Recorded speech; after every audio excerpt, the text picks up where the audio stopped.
we're flying tonight. Move at the speed of light, 'cause we're flying tonight. We're flying tonight. All I need is me, myself, and an open road. I feel my heartbeat beating wild, out of control.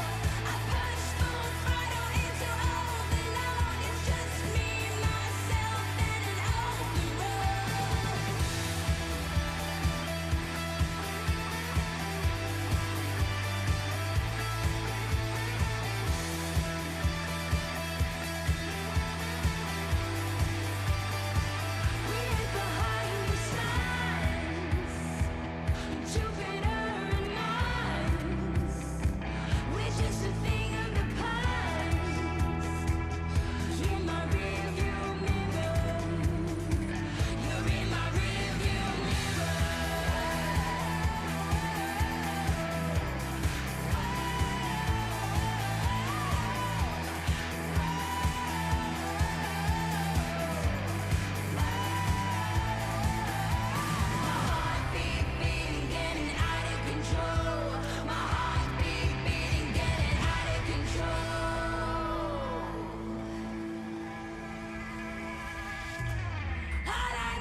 Hey, chat. Whoa, whoa, whoa, whoa, whoa. Hey, that's an awful lot of steering going on. Ladies, gentlemen, programs, users, and gentlefolk. It's Tuesday. I am over fucking winter. My back hurts. The arcade is open. I'm your host, Scott. Hi. How is everyone? I'm over this shit. You know what? I used to be kind of nostalgic for the days of winter when I grew that I remember from childhood. I'm over it now. I'm over it. Listen, this shit can fuck off. I'm done with the snow. 32 Fahrenheit. Yeah, it is 0 degrees Celsius for you. You're in the middle of nowhere. How's the snow where you are, though? That's the real question. All I know is it is cold as hell here. All right, cannot.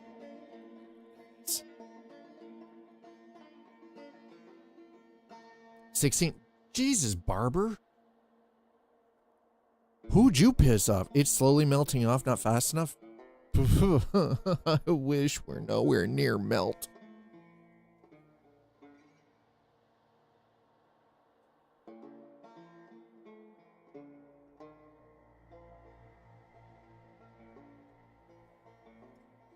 We full on legitimately had a whole bunch. Yes. Yeah, you sent your cold. No, I didn't send my cold down there. Y'all got your own goddamn cold. This is warmer. Friday and Saturday were negative. I mean, still, listen. I don't know where you are, Barber, but you can keep it. I don't appreciate it. This isn't funny anymore.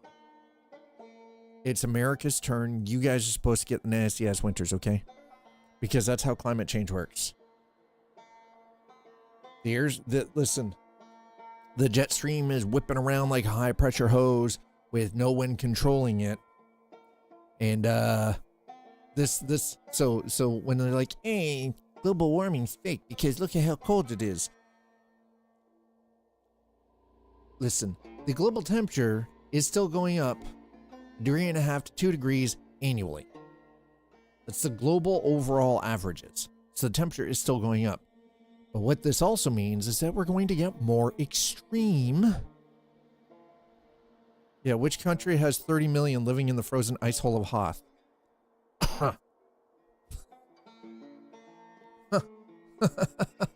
30 million plus? Actually, I think it's more than that now.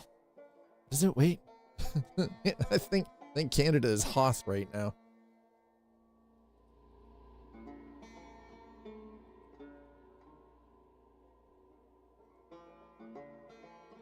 $41.57 million as of October 1st, 2025.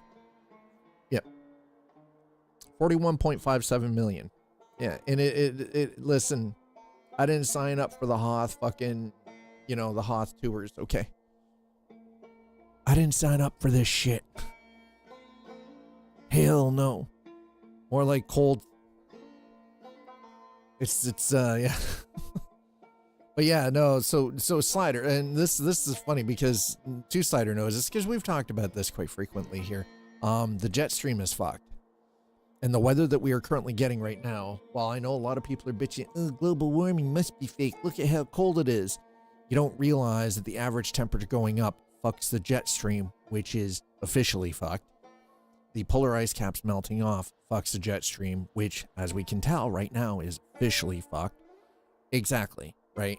And now it's whipping around like a giant ass fucking high pressure fire hose with no one controlling it. It's just whipping around. And now we're getting that cold polar vortex, that cold polar air, the Arctic air that normally at this time of the year, like most times of the year, surrounds the Arctic Circle, and it's getting dragged down. And it's just fucking whipping around like all freaking mad. Yeah, the new normal, exactly. It's just more and more extreme weather events. Hello, sister. How was your first day at the new job? Yeah, climate change, even though we've had multiple warnings. Yeah, I mean, that's exactly it. We had multiple warnings. The warnings were there. Everybody guffawed it like, okay, whatever, fucking loser. fake news is fake news for her. Scientists don't know shit. They don't know how they're hid from a hole in the ground. Don't know the difference between their head and their ass. You know, they're just talking suppostas and probablys. Yesterday was a lot of information. Today was more manageable. That's good. Wolf said, no job yet. Another interview. Good luck with the interview, man. Seriously. Yeah, sister. So, sister, you gotta... Sister, do you feel like you're gonna fit in all right in your new position, like where you're at? Do you think you're gonna, like, moves into that pretty good? Oh.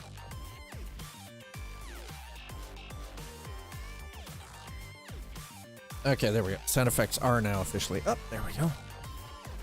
Already do. Nice. So you feel pretty comfortable and at home where you are? Nice. That's awesome. I'm glad to hear that you just like settled right in. No problem. Still remember when that Congress critter from Oklahoma took a snowball into a session of Congress, said climate change was BS?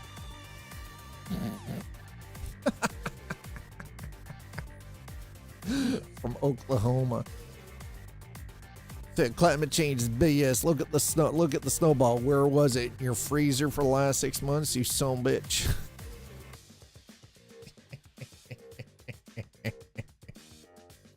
The welcome was warm and amazing. That is awesome. Not sure what hurts more, second choice or instant rejection.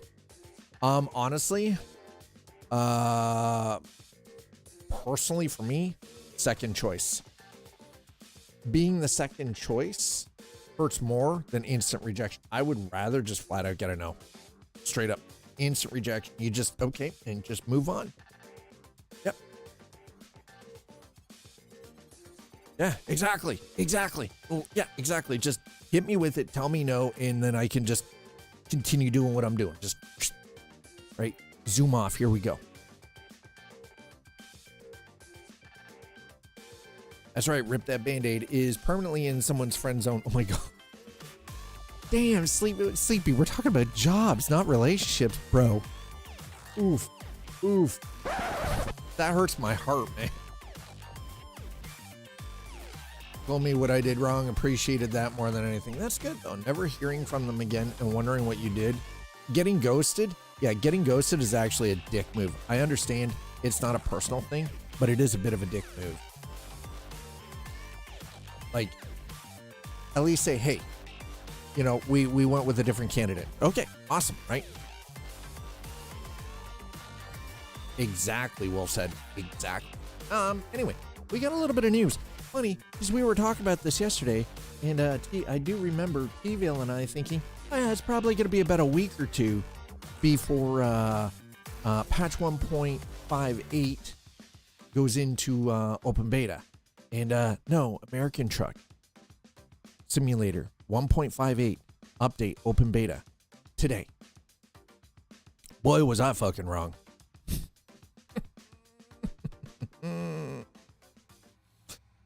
Ghosting, yeah, honestly, I think ghosting should be punishable. Fucking right. You should not be allowed to post because you need people for at least a good 6 months. Fuck it. You gotta hire internally, bitch. Or through word of mouth. We're happy to announce that the American Truck Simulator 1.58 open beta is now available for players to try out and test. If you decide to take part in this open beta, we would like to ask you to help us by reporting any issues or bugs you may encounter in the appropriate section of our official forums. Your feedback and reports are really valuable to our team, and we really appreciate taking the time to help us in improving the game. Now let's dive in and see what the 1.58 open beta has to offer. I was wrong on this one. The Route 66 rework project. With the 1.58 update for American Truck Simulator, we're excited to roll out the Route 66 rework project, which has been a project led by our dedicated rework team to refresh the legendary historic Route 66, including surrounding locations, depots, landmarks, and cities found along this world-famous highway. This release focuses on key stretches in northern Arizona and parts of New Mexico. So it's not the full rework. It's just the stuff in northern Arizona and parts of New Mexico, right? This legendary American highway will at last be completed with the upcoming Illinois DLC. We wanted to revisit some of the older sections of this iconic route which no longer match our current mapping standards. This update features a completely reworked stretch of I-40 and the historic Route 66, along with reworked cities, road networks, and more. Drivers traveling in northern Arizona in 158 will discover that cities including Kingman, Flagstaff, Grand Canyon Village, Page, Kayenta, Camp Verde, and Sholo have been completely reworked from the ground up, alongside the addition of a brand new city, Lake Havasu City, located on Arizona 95, known as a premier vacation destination in Arizona that attracts visitors from all around the world. It sits along the Colorado River. The city is especially famous for being the home to the London Bridge, originally built in 1831, spanning the River Thames, was relocated from its original home in London, England, and rebuilt brick by brick here over Bridgewater Channel in 1971. Wow, really? That's fucking insane. I didn't know that. Players will not only be able to see this iconic British landmark in Lake Havasu City, but drive across it too. We highly recommend celebrating your first crossing with a nice cup of proper tea. However, that's not the only change coming to the map, as we say goodbye to the city of Holbrook and hello to the city of Winslow, a new addition you'll definitely want to check out. Crossing the state border into New Mexico, the cities of Gallup, Albuquerque, and Tucumcari, words are hard, have also been completely reworked from the ground up, adding more detail to the city's routes and surrounding scenery that make Route 66 corridor so iconic.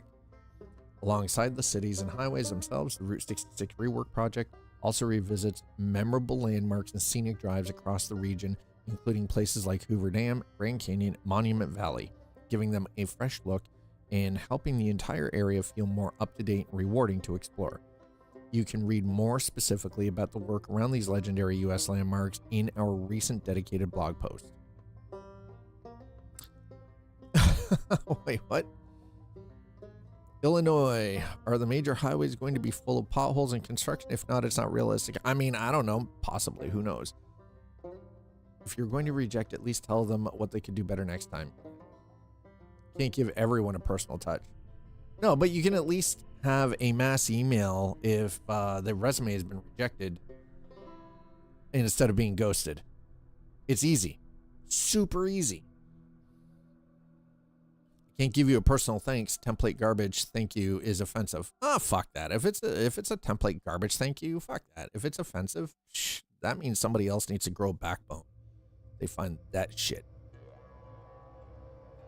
Back in 2023, I tried for a QA position for CrowdStrike. I was told I was overqualified and then ghosted. Soon after that, they had a big fuck up that took down millions of PCs worldwide. Yeah, I remember that. Arizona non-native accents. You just shut your pie hole. I'm not holding my breath for my local Route 66 landmark to appear in the Illinois DLC. I mean, it might. Who knows, Barber? I'm very aware I was lucky to find a new job within 6 weeks after losing the last one, than to have a team that actually wants me there and feeling like I fit right in. That's actually good. I think my local state route is on there despite having a major subway on it. In this market, in this market, that is great work. You always jump again. Just be sneaky and don't say a word about it. Never a word to anyone.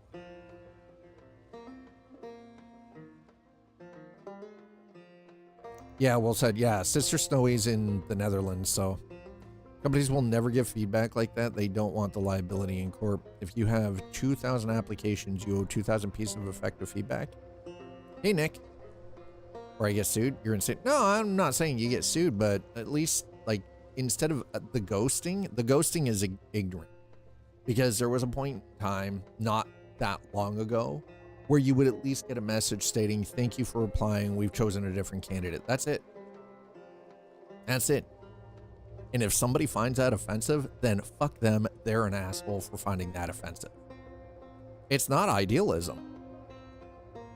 It's not. It was very realistic. You could have 2,000 applicants. All of them, if their resume was not picked, they just got a simple template.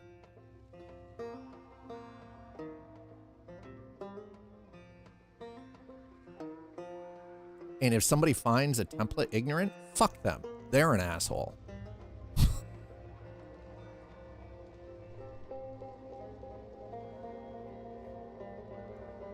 You got something. You got an answer. That's it. You don't have to like the answer. It can be a canned response. It doesn't matter. If you don't like it, well, then you're the asshole. You got a response, so shut up.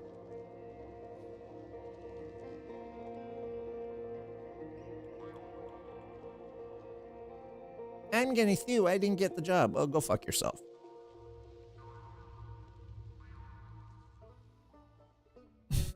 Yeah, that early morning walk looks beautiful, by the way. Kurzov, hello. I sound like... I mean, they look all right. I'm surprised. We were talking about this yesterday. The driving academy. I don't care about the driving academy. I haven't touched it. No big deal. New truck garages. We already touched on that one. It's good to see that they're updating those. Vehicle behavior, physics, and collisions update. We touched on that, and I'm glad to see that. The physics need, like, when you're turning the wheels camber and everything, like, this is good.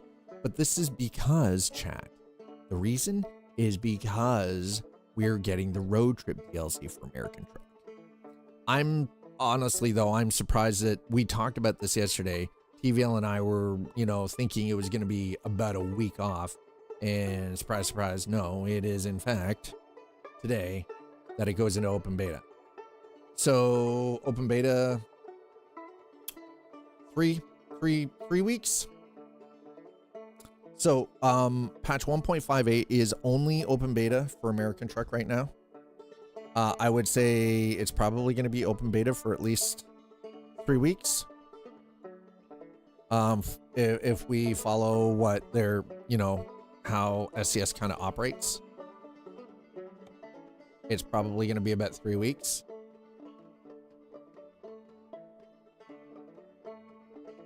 We're probably going to see about a week. Actually, it's probably going to be closer to 4 weeks. It'll be about a week before we see it for Euro Truck. Possibly. Now, it seems like their scheduling has kind of changed a little bit and things are a little bit different. God, okay, can it stop fucking snowing? It stopped. It let up for like an hour and a half and it's like, oh, hey, you guys haven't had snow for an hour and a half. Here's some more. Oy. Feeling nostalgic the other day. I regret even mentioning that. Oh yeah, I remember when we had snowdrifts that, blocked the highway for 7 days and we couldn't get out. And the only way you could go and do groceries is if you had a freaking snowmobile. Oh no, it's not wet snow. No. No. It's not even flurries. No, it's not wet snow. It's too cold for wet snow. Current temperature with wind chill. -18. Definitely not wet snow. No, it's just dumping. Like this morning, you couldn't see more than like 10 feet in front of you.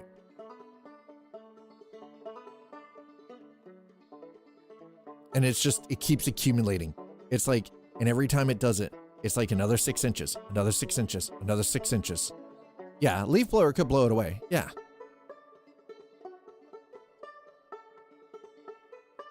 But and here's the thing, for anybody who understands how snow works though, is it'll dump a layer, right? And then it'll be like, okay, you get a little break and then it dumps another layer. Well, that first layer has started to sort of stiffen on the top. And then the next layer comes in on top of it and then compacts, right? Because of the weight of it, right? So it starts getting denser and denser and denser. See, the thing is, though, is a flurry requires heavy winds to push the snow to drive it into, like, so the snow doesn't actually stay. This is just dropping. You'll lose your, hey, you fuck off. You leave Hawkeye alone, okay? There's nothing wrong with the superpower of good aim. At least he can find the hole, okay? Like, what are we talking about here? That's right. He aims so good. Right? Ooh.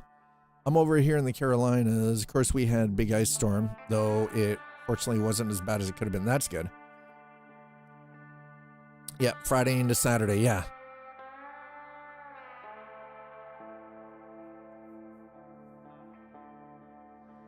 So yeah, that part I don't know why it's doing that. I can't answer that for you. I don't know why. So I was doing a run last night, and then I actually didn't finish the run. It was just one of those, I was like, I had to get up and move out of the chair.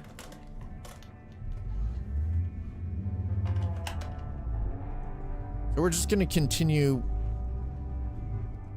on from where I left off.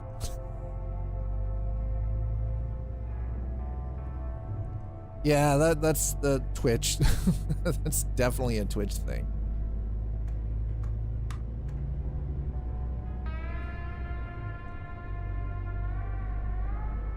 Twitch doing Twitch things as per usual. Why is there trash? There were trash bags around that.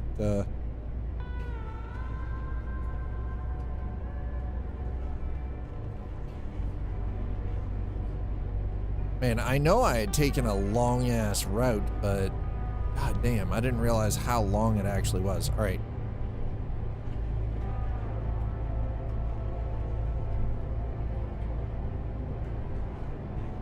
We're gonna continue until it's dark. Actually, you know what? I'm gonna...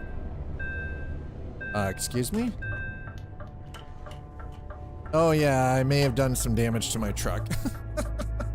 Forgot about that. The squeaking. It just shut down. Birthday is coming up in about a week and a half. Tempted to maybe do a stream of this or Minecraft. Ooh. Speaking of stream, tomorrow we're going to be jumping into Hightail to check it out for the first time. Now, I don't know whether to just sort of mess around with it in creative, or I am a member of Tiger Writer's community, and I have access to the community server. I haven't done anything on the community server yet, though. Trucky's like, I'm done. Yeah, well, they're too built up? What do you mean they're too built up?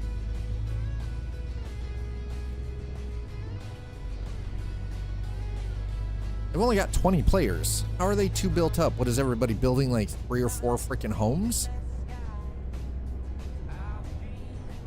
I don't want a quiet server. It was pretty busy. I mean, they only have 20 maximum. They can only accept 20 players max, so.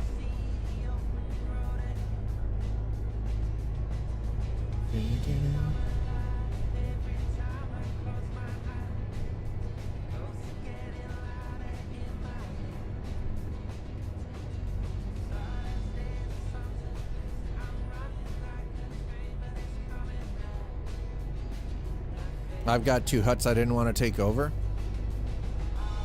I've yet to play it despite having it for a week. I did some creative accounting to come up with the $22 and change that it cost me to buy it.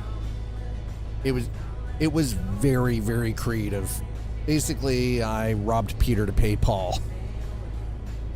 I'm not using my credit card to buy video games. Let's just put it that way. I robbed Peter to pay Paul.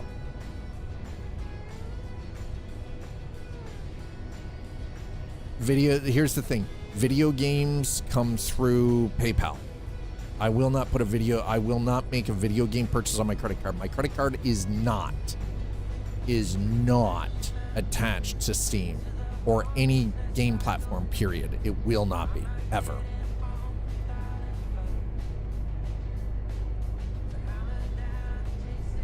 So I robbed Peter to pay Paul. And I bought Hightail with it. If it works out, it works out. If it doesn't, well, you know what? I've got another game added to the library. Aha! Sneaky, sneaky. I went purging subscriptions and money to see. Here's the thing. I've already purged everything that I possibly can.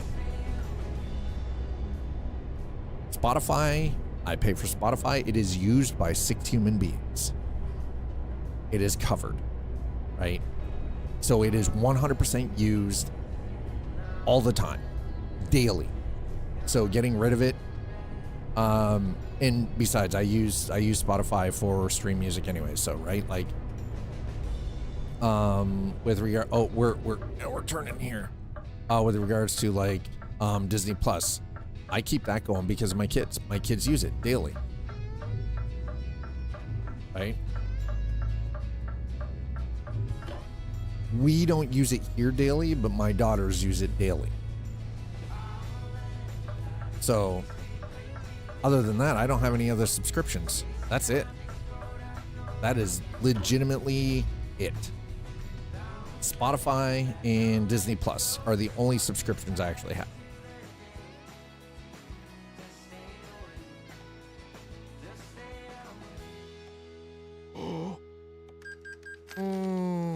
Well, that explains. Okay, well,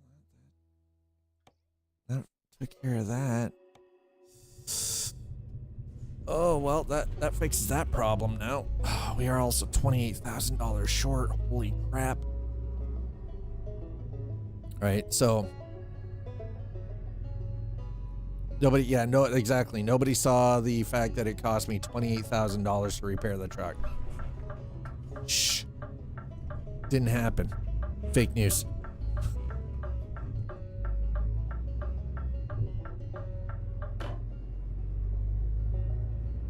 I can't, and here's the thing, like my mobile bill, I can't cut it down any more than it is already at the bare minimum, right?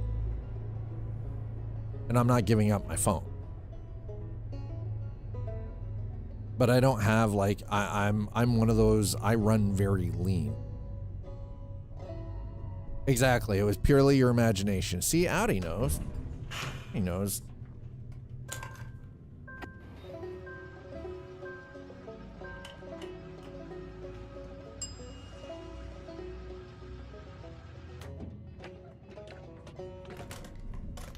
That's why, see, that's why I don't go looking for new music on Briganti. That's why I don't go looking for new music on Spotify. That's something I learned a long time ago. I don't use Spotify as a platform to find new music anymore. I'm pretty sure.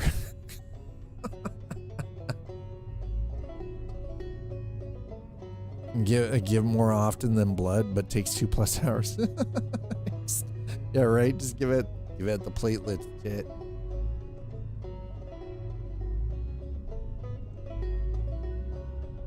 Okay, this seems like I think we got a little bit more. We can let's do a little extra driving.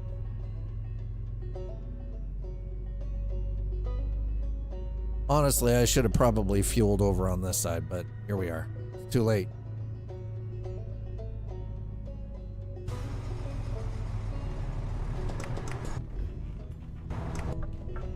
So we have Prime. We have Netflix. We have Crunchyroll. No YouTube subscriptions. I won't subscribe to YouTube. Fuck that. YouTube ain't got nothing that I want anyway. Why am I gonna give them my goddamn money? Fuck them. Google gets no money from me.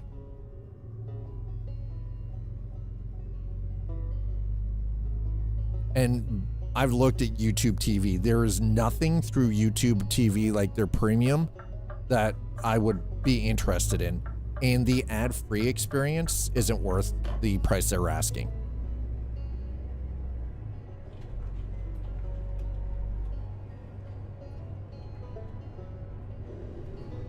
I'm sorry, the price that that Google asked for the YouTube premium is not worth it.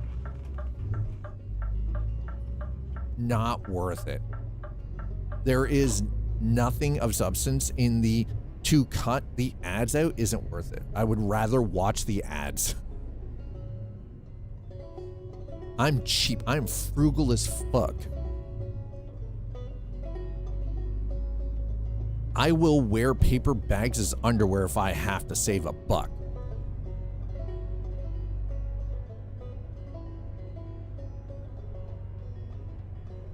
There are still ads. It's just, see, exactly. So why people make such a big deal about it, right? Yeah. You pay to remove the ads. Yeah, it's true. That's the thing. I frankly, I don't even care. It's like, oh, ooh, there's ads, you know, ooh. It's just, I accept this is the way of the world, and they're not getting any more money than they already do. See, I don't watch sports, so it don't matter to me, you know? Shh. Yay, go sports team. Go sports team.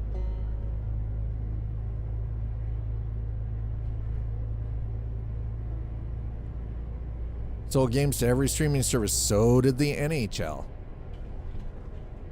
The NHL did the exact same thing. I love when people, I'm not mocking sports. I'm just like, yay, sport, go sports, right? Like, I didn't realize that was mocking sports. I'm like, go sports. Go sports ball teams. Yay. Oh, good. It's open game. That's fine. You can mock me for wanting to watch Naruto on Crunchyroll. That's fine. I don't care. I ain't gonna get mad about it. It's mockery. I'm not an idiot. How dare you mock me? I fought in your general direction.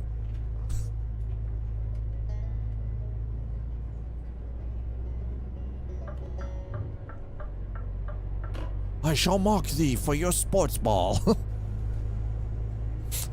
Oh wow, need point cool. In silly voice, same shit.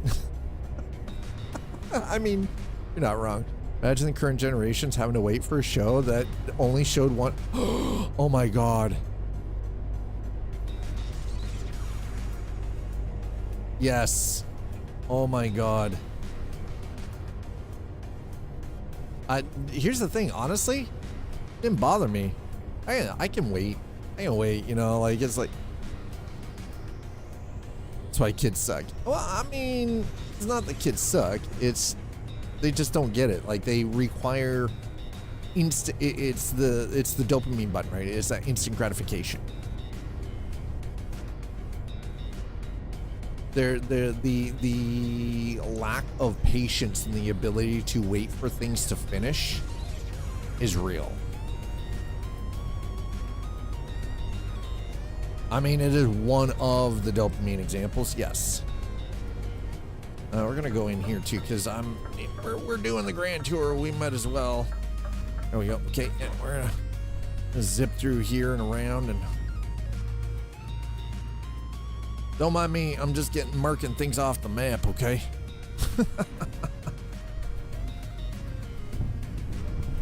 Oh, we're gonna go up and over. There we go. Driving skills. Oh, hell yeah.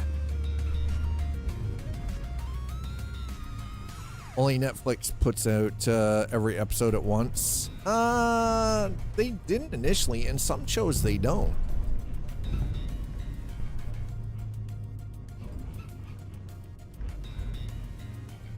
VCR set a machine to record that. Yeah, I remember that. A magnetic tape. Hope you programmed it right. Yep. Or EP. Yeah. I never had a TiVo. I didn't have one of those digital recording devices ever.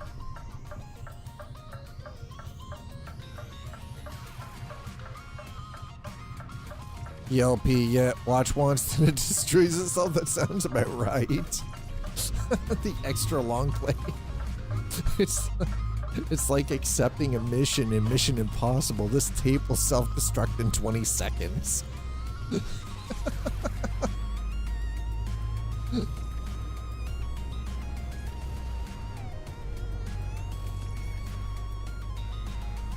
Because that's exactly what it did. You watched it, you got to watch it once, and the tape fucking incinerated. Would you like 6 hours of blurry? And if you missed the show, hope to God for a rerun, right? Exactly. Oh my God. Yeah, you prayed for a rerun, but never happened until the show went into syndication.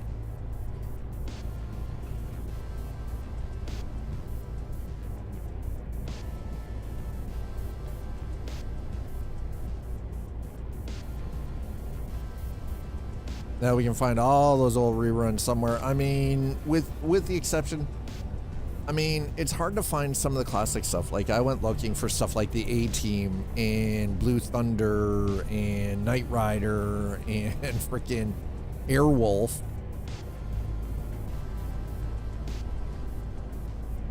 And they're pretty rough. Paywall, yeah. And listen, like I said, I'm frugal as shit. I'm not paying the goddamn paywall. Fuck that. I want to live through my nostalgia, but not that badly. By the way, chat, we're just grabbing things here because we're driving by anyway. I might as well. So, hey, Airwolf was fun, man. Don't you LMAO me, sir? It's because you never had any joy watching television as a child. How dare you? Airwolf was the shit back in '84. Are you kidding me? I loved freaking Airwolf. I actually had the the Ertl metal, like the die-cast toys. Whatever you say, Gramps. Listen, 1984 was a fantastic year. It was vintage, man. Vintage. Why you laughing about Airwolf? Why you hate so much on old TV? Just because it's cheesy? Back in my day, we walked uphill both ways because we were on top of the hill.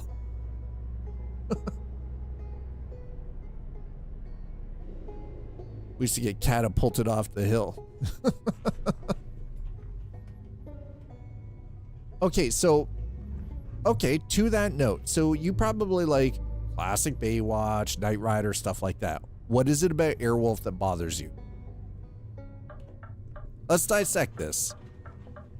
What is it about Airwolf that bothers you? I gotta say, here's the thing. If you look into the history of the guys who actually had the Bell Ranger, the Bell Jet Ranger helicopter that they modified for the show, and you look at the history of these guys as stunt pilots, it's kind of insane. Well, okay, yes. Jan Michael Vincent was definitely an acquired taste. Of that, there is no argument.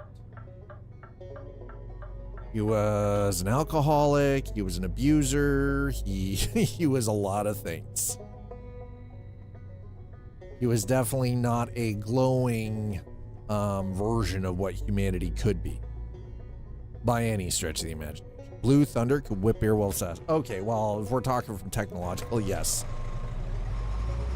You're right about that. Blue Thunder could.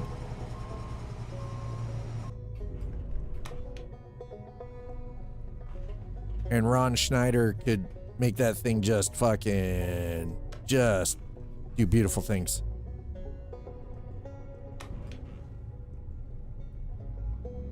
No, but it had a better stealth mode.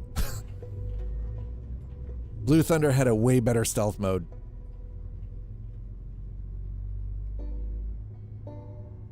Superior stealth mode. I think if you took the weapons package of Airwolf and mounted it on Blue Thunder, you would have the ultimate in helicopter-based aerial combat. Yes, Airwolf and Blue Thunder were both stealth, but Blue Thunder actually had a better overall stealth package. They had a better jamming package as well.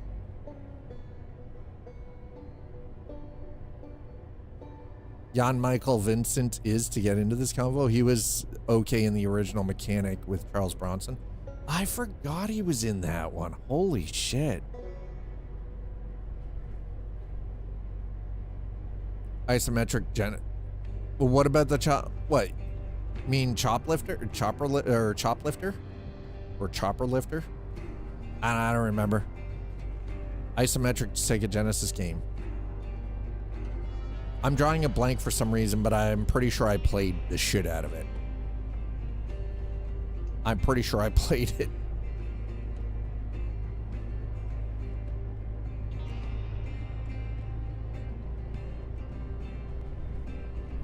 Okay, Choplifter is definite grandpa.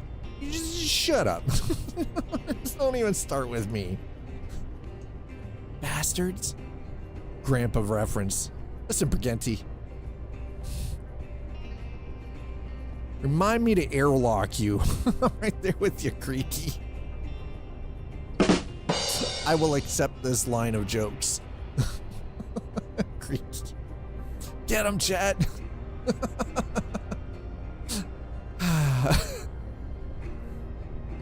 Slider, they're calling me Creaky again. Are you sure it's not cranky? Actually, it's both. Today it's both. What are you sighing about? Le sigh. Le mieux, le sigh.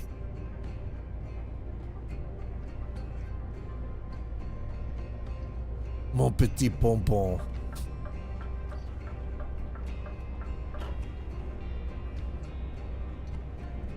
We aren't talking full Alter. Okay, listen.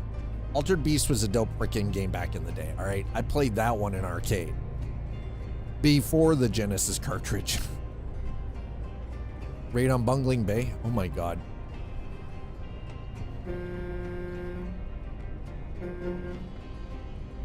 I think I had to press play on the tape to load it. Yeah. I remember having to press play on a tape to load Qbert.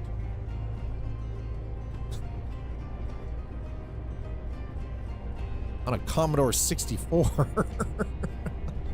It wasn't even the cartridge version, it was the tape version.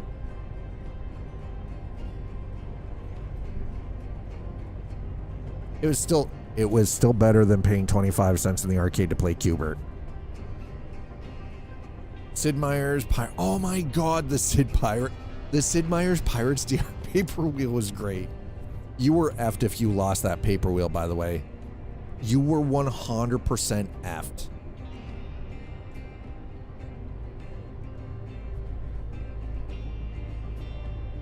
You were so cooked if you lost that paper wheel. Oh, you lost it? Okay, so how did you manage to play the game if you lost it?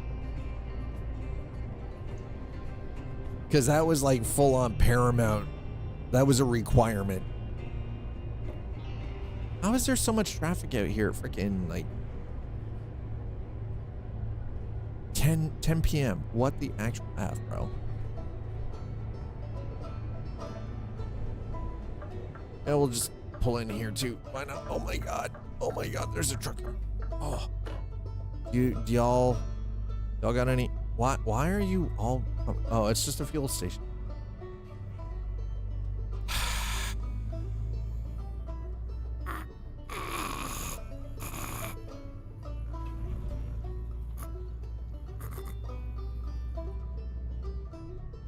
Okay, we're going around again. So I don't know next time I'm coming up this road. So we're just, I'm not even using indicators anymore. Screw this. Cops want to give me a ticket, then give me a goddamn ticket. I don't care. Speaking of which, ooh, shit. You know what? Don't matter. We're not speeding. You're fine. You're fine. Don't worry. Writing a letter. Needed a friend who actually took care of stuff.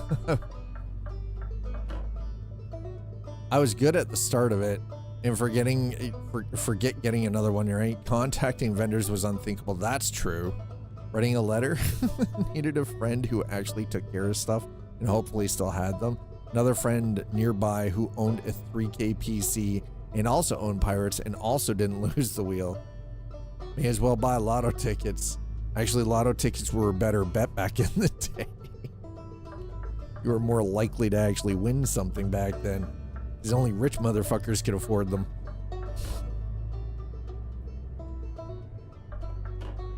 Yeah, right? Can they adopt me now? I want new parents. Mine suck. It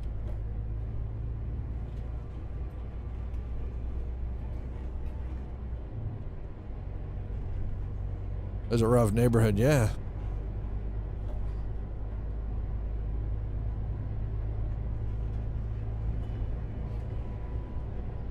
Asmongold, is that you?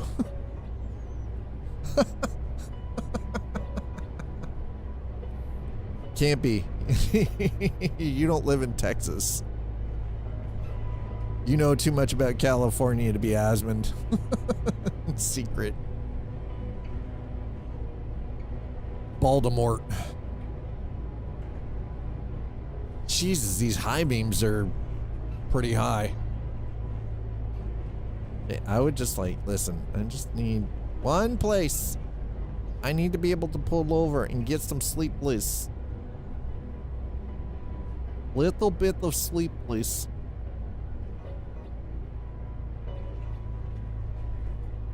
Oh my goodness. Folks, if you're just joining us, welcome on in. I'm your host, Scott. This is The Arcade. Happy Tuesday, and welcome to Coffee and Chrome. I do not currently have coffee. I had coffee, and then I drank the coffee before I started, so I don't currently have coffee. But we've got lots of Chrome because trucks.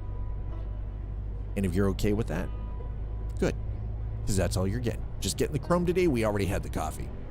Too late in the day for anything other than Chrome. Okay.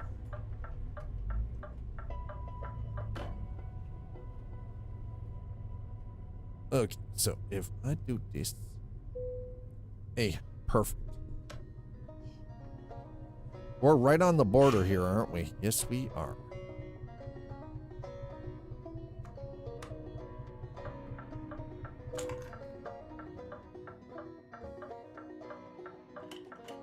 And we're getting some rest. Anyone with a PC wasn't yet. All PCs back then, adjusted for inflation, were crazy expensive. I can remember spending $1,000 for a 16 megabyte upgrade, RAM upgrade, to buy 2 8 megabyte sticks for my original 186. Or, yeah, my original 186.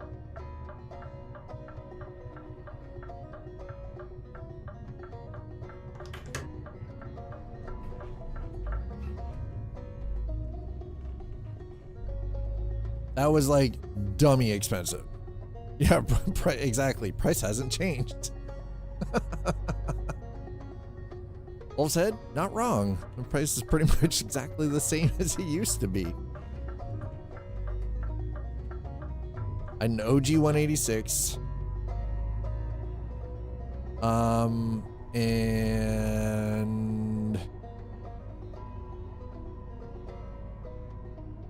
PC prices are basically the same. Inflation has changed.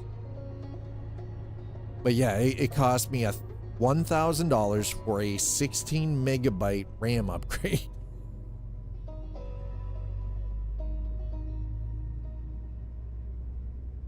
Okay, we're just gonna go around here. Apparently this is... We're just gonna...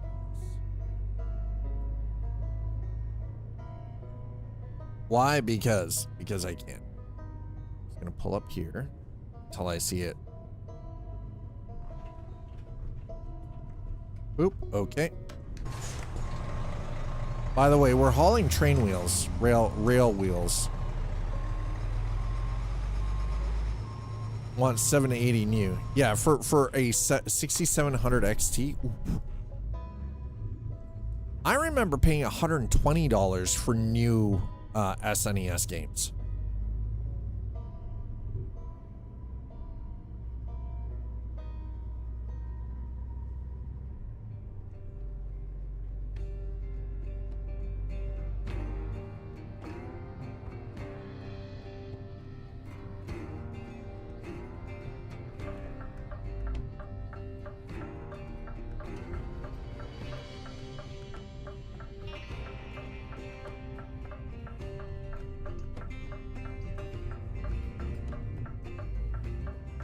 I'm driving around like a crazy person, by the way. I hope you guys understand that. We've been driving around like absolute freaking nerds. Paid 90 for fuel. Yeah, I remember paying like 80, 90 bucks.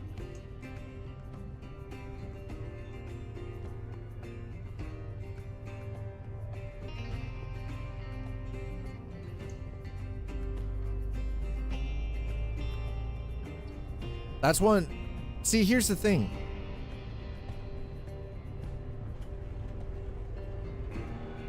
I can't imagine going back to paying $100 for a game.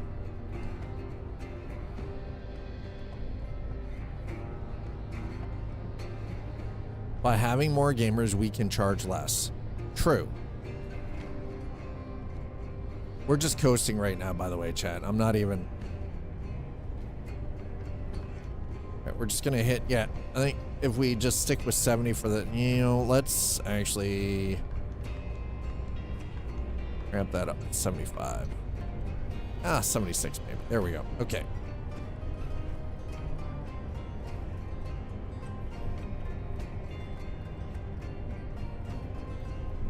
Games do in some cases. Here's the thing, and this is why you see the rise of a lot of these indie studios coming out with absolute bangers, because people want more bang for their buck, right? So you buy a game from an indie dev, you know, one or two, like a small team of 10, and you buy it for $16, and it goes completely explodes. And the reason that these games are exploding, though, is because number one, the game is actually better value for the dollar.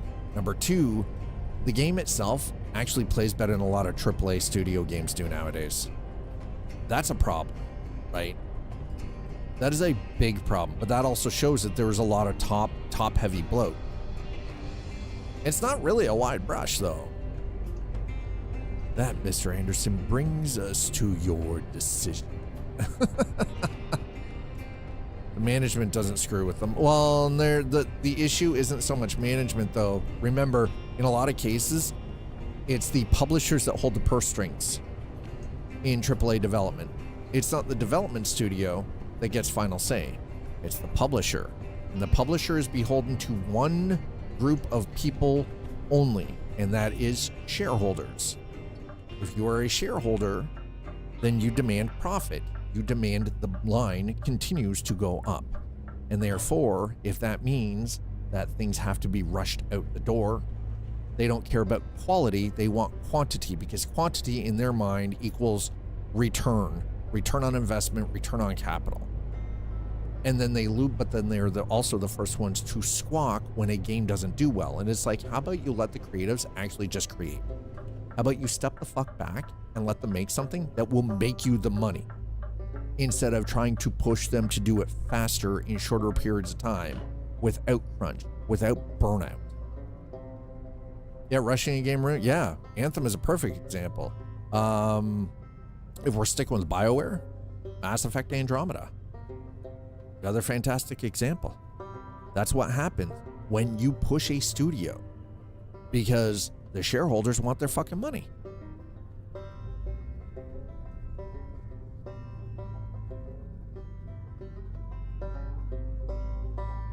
Right? And that's the thing.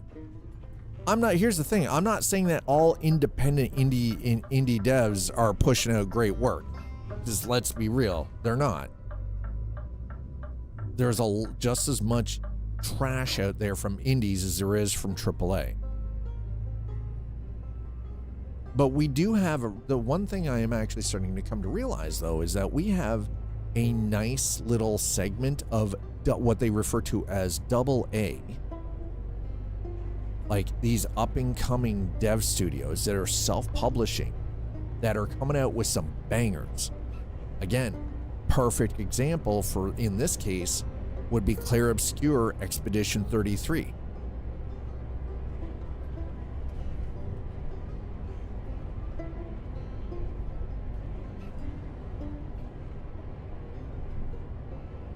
Yeah, but then you've got like Ubisoft, who are hoping that 200 employees will just quit so they don't have to lay them off. You know why they want to do that? Because if they quit, they don't have to pay them any benefits. They don't have to pay them out for layoff. Now, I'm not painting it too wide. I understand how the industry works, especially like when you've got some, it's not really a wide brush. Gamers might. You're right. Maybe gamers do. Maybe I'm taking that statement personal. Maybe I shouldn't. And again, maybe, yeah. But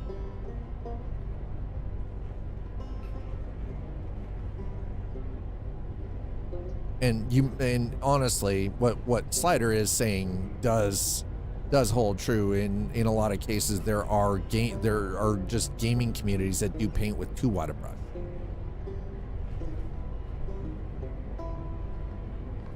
The funny thing is the companies that are no longer publicly traded are doing better than the ones that are publicly traded for game quality and money made and overall time played on title releases.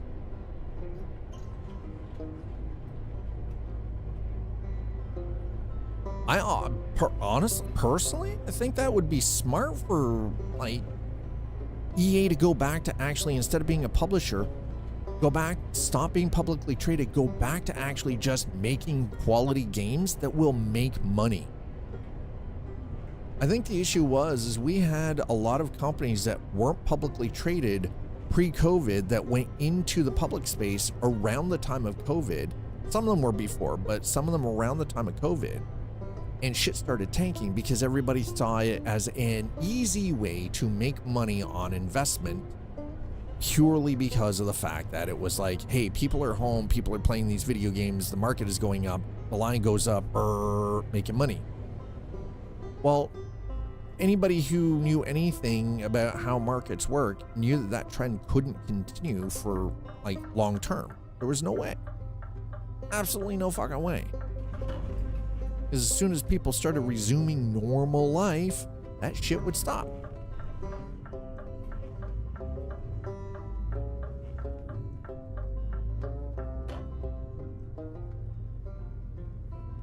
Well, and the thing is, though, is yeah, it's the Saudis have sunk a bunch of money into EA now too. But here's the funny thing: so, with the purchase of Electronic Arts, a lot of that money is sitting as just private investment. And the weird part is, you know, the weird part, when these Saudi oil princes purchase things that are publicly traded, they make a move to actually remove it from being publicly traded. No, listen, we know that it wasn't to eke out a profit. It was to get their hands on some of the licenses that EA has. Let's be real. We know it was, number one, it was just tax shelter. Number two, it was to get their hands on some of the licenses like FIFA and WRC, like the FIA, right? Which is, you know, some of the sports licenses, NFL, NHL, right? MLB. Those licenses are lucrative, right? And all the shooters. Well, yeah.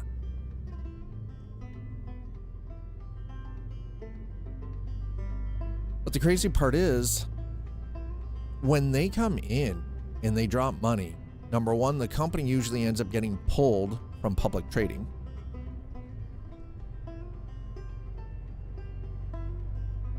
Hey, don't worry. The Reforger streams are coming back. It's just I do some sponsored stuff and I've got some titles that I've got to do some work with, right? So don't worry. It's not that Reforger is gone. It's just, it goes on hiatus.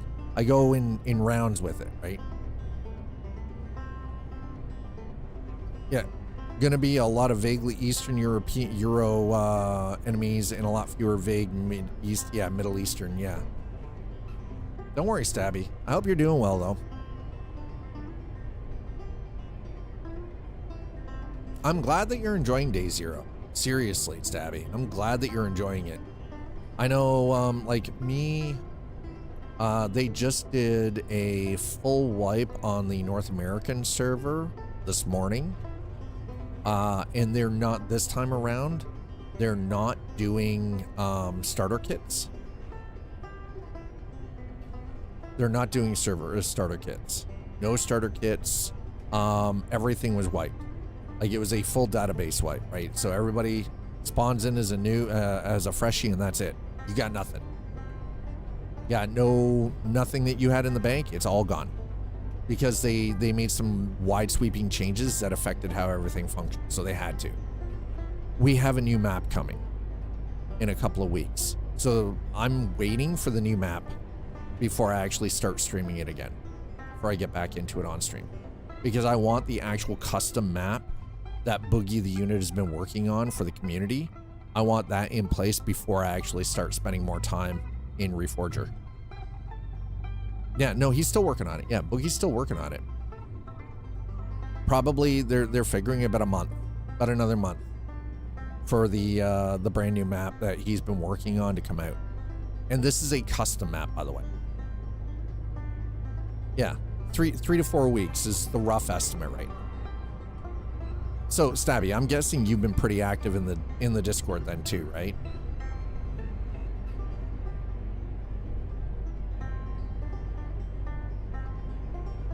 Yeah, it's just like I have other like obligations for other games and everything too, so I have to always keep that in mind as a streamer.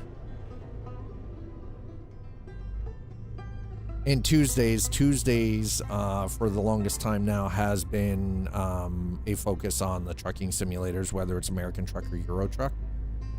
So Tuesdays is like now has officially been Coffee and Chrome for quite a few months, because this is honestly the trucking simulators is how I got my start on Twitch. This is how I built my community. So Slider, what's Discord?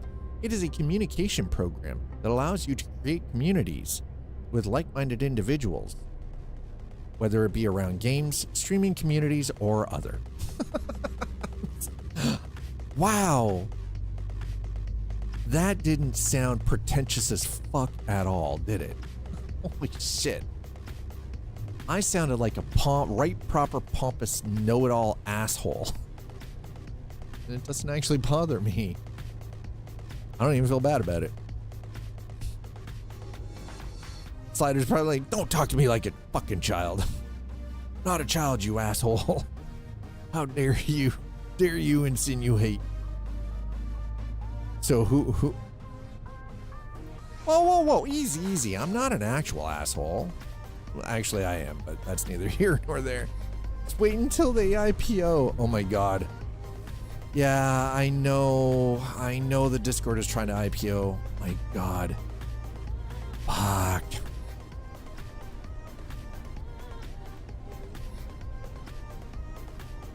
But why male models? So who you are. But why male models? At least I'm not a hand model. Hand models are the worst.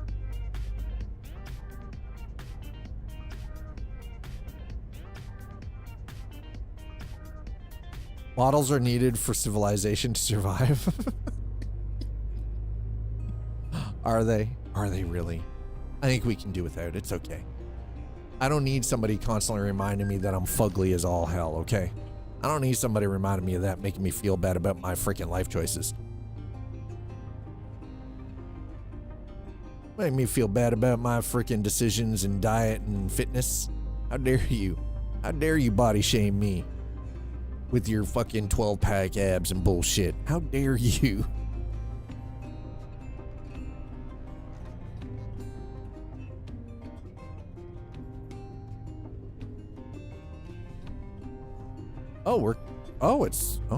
Hey, this is okay. Where are we dropping this off? Oh, right there. Oh, isn't that sweet? Look at it.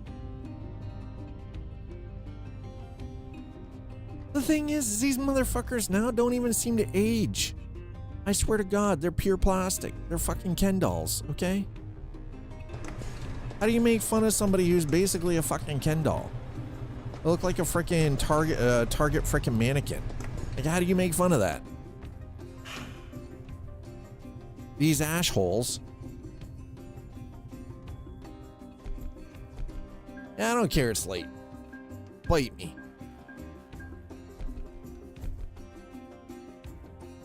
3 hours.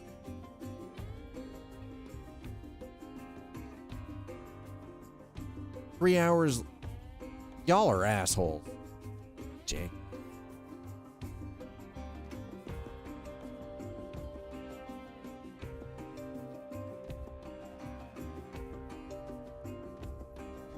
How do you know the Ken doll did not have the package? I don't know. I have 3 younger sisters. Tell me how I know about Ken dolls. Oh, we are not doing that. Fuck. Oh. That's down to Spain, though. That is $1 million to take that boat. Ooh, that is.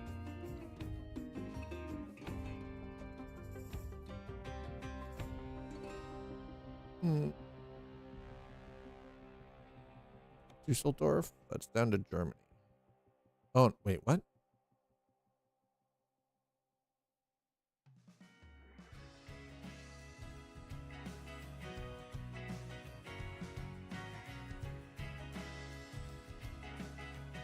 How in the act? Whoa, whoa, no, no, no, no, no. I am up here. How am I getting stuff from? There we go. That's better. Sheesh. Novi Sad. Yuri to the UK.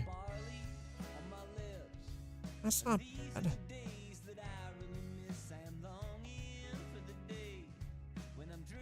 We're gonna take the milk down to Hammer. Yeah, we're gonna take that down to Hammer.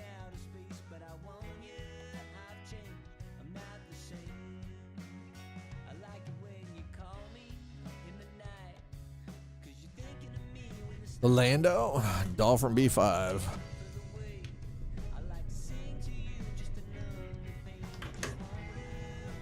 The Ken dolls, no package, have a sister. See, there you go. Exactly. The Ken dolls have no package. Exactly.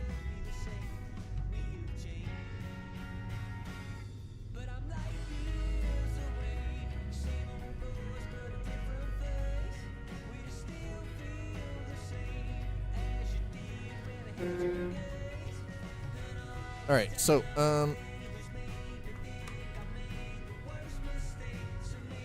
we're going to hop in here really quick.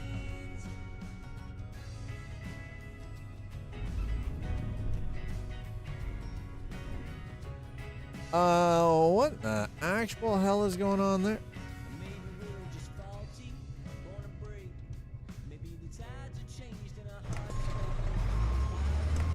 That looks broken.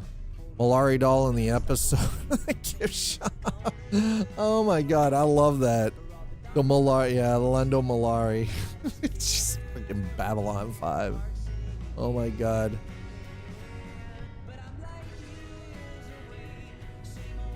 That episode was kind of funny.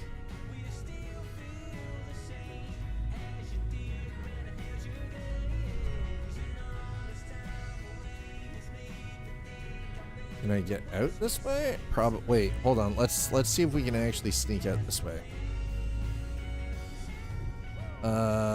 Does not look like it, and that looks like that. Wait, hold on. Is this a boat launch? Really? It's a ferry. It's a ferry dock. Called emasculate. I mean, listen. Well, because it did not have his tentacles. I mean, listen. It's because, you know, just because the Centauri have these weird freaking, you know, hentai tentacles attached to their bodies doesn't mean that the doll has to 100% depict all of that. Barbie didn't have nipples, so what the hell? Why cry harder? You cry harder, Malari.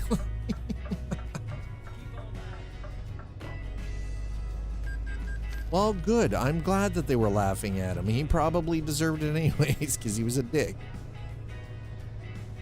Babylon 5.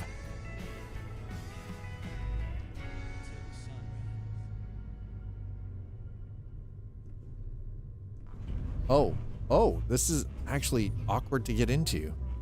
Whoa. Oh, we found the buses.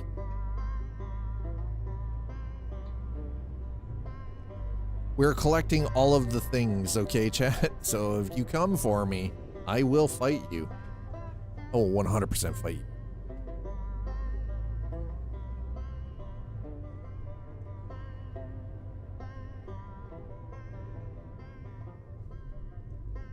He was all, no, he was 100% all pride. Absolutely.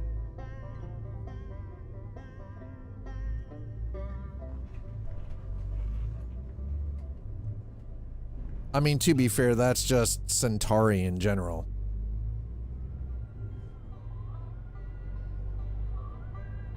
with the exception of Veer.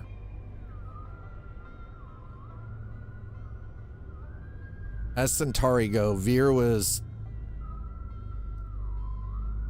of weak character.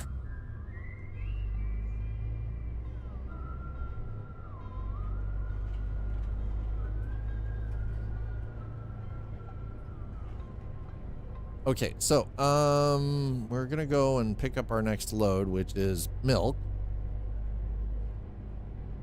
Yeah, a couple slips. All government power, yeah.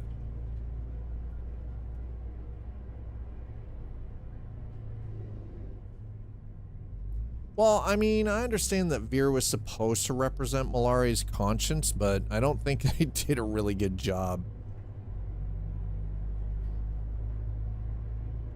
And the problem is from a Centauri standpoint, if you're looking at the Centauri, the Centauri people overall as a race, as a species of interplanetary beings, they were very Romanesque. Like they kind of had this very sort of like Greek and Holy Roman Empire kind of vibe about them, and conscience didn't really roll into it. And this is what actually made Veer as a character rather interesting, because Veer had a conscience. He felt terrible about some of the atrocities that the Centauri committed, for as acts of war.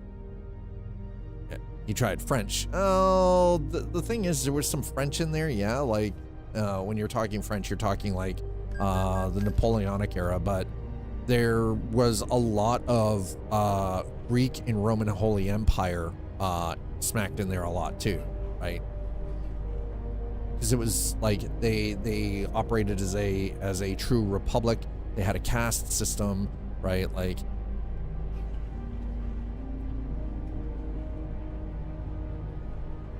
there was some Napoleonic French in there, but it was like a weird blend between the ancient Holy Roman Empire, the Holy Roman Empire, the Greek Empire, and Napoleonic France. It was really super weird.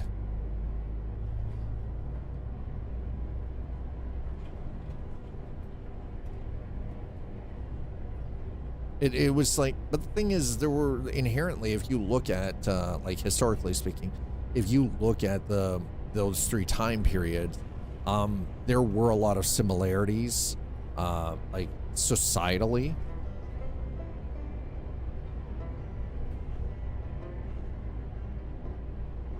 So we're kind of deadheading right now. We have not picked up our load. Oh, now it's sunny? This weather is so bipolar. It's crazy. The weather is crazy, Jet. It is absolutely absurd. I don't even know.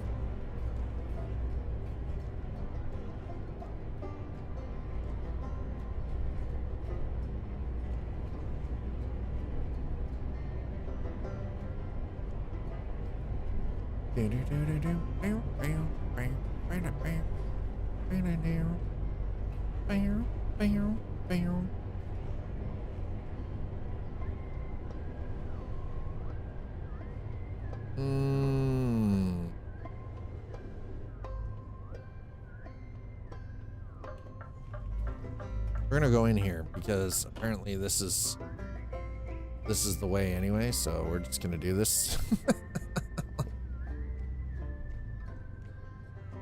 Then we're gonna go around. Oh, look, they've got all the bus. They've got some of these locations have the bus stops already for the coaches.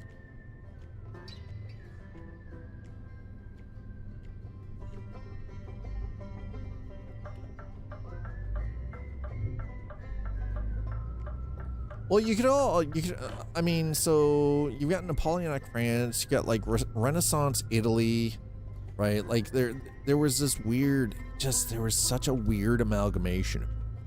Or whatever they need them to be for that episode. Oh, we're talking about the Centauri from B5, Babylon 5.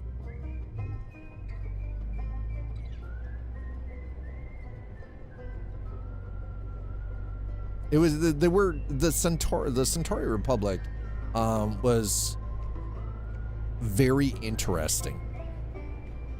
Yeah. Oh my God. Oh, we did not just murder a family. Okay. Shh. You know, just keep your goddamn mouth shut. That didn't happen.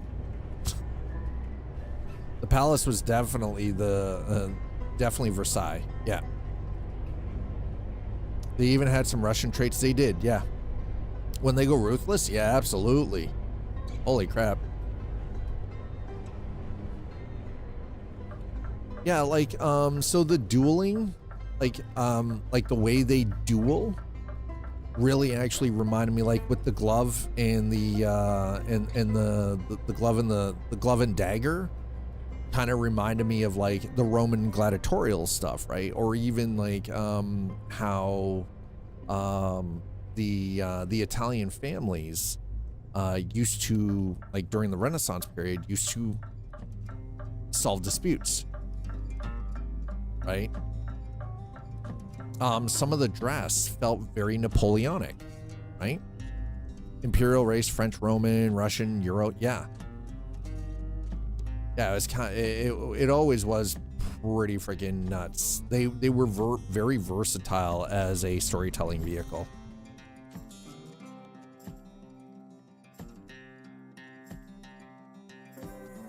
Okay. We're gonna go with the Fellbend. The Fellbend. I'm gonna take that milk to Hammer. It's, trust me, we're fine. Dude, this truck has got freaking chutzpah. We're good.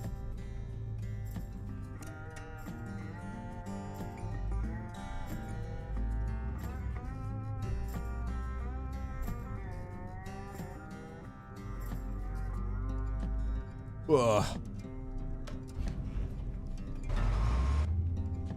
I think people look too hard for 1-to-1 on that. Always comes up. Depending on the theme they wanted. Yeah, no, exactly.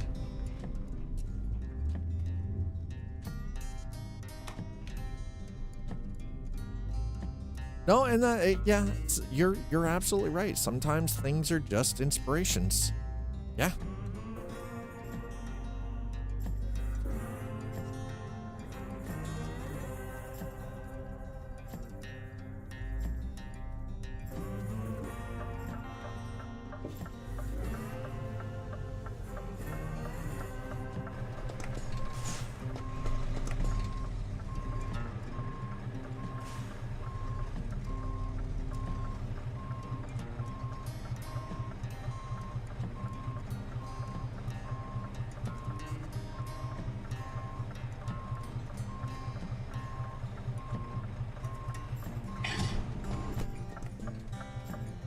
Best episode, I think, is the Arthur episode with the traumatized gunner.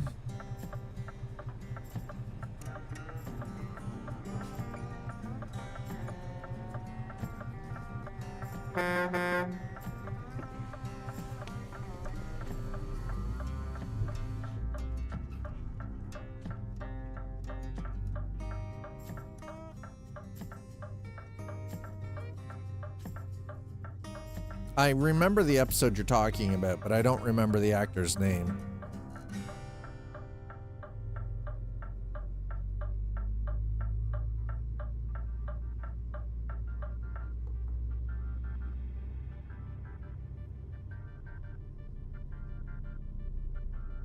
And it made him fucking, yeah. They brought in that Shakespearean actor, right? And made him the gunner that started the war. And it made him split, yeah.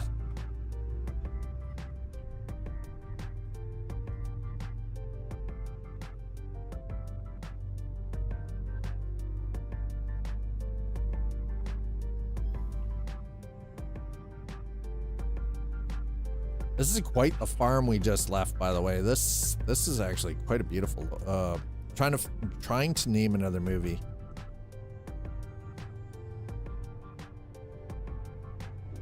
No, and that's the thing. You're right. Nothing. That was the one thing about the Centauri Empire, right? Like the Centauri Republic, is the Centauri people as a race. Nothing felt out of place. Like it all just seemed to work well. Like the because they picked little pieces from all over the place as inspiration for them, and it all just worked. Right? Chip show Patrick Stewart style. Stick camera on him, let him go for an hour.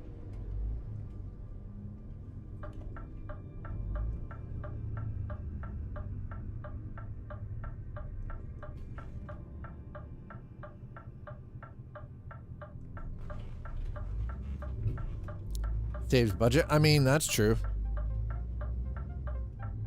The guard guarding the spot that once held a flower centuries ago. Yeah, lets you do that CGI for the double episode. But the order knew, yeah, never pulled back. Yeah. No, I know. It's like,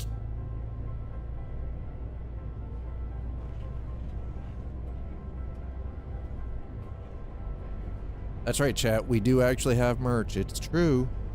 We do have merch.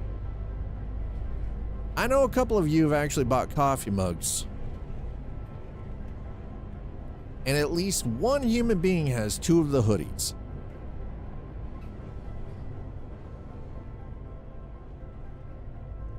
CGI, well, no, and that's the thing. The CG, unfortunately, the CG from Babylon 5 doesn't really hold up under modern scrutiny, like by comparison. It is passable, but it really does. That I think is one of the problems. It's the CG is what has aged the show. Oh no, it absolutely could be swapped 100%. Yeah.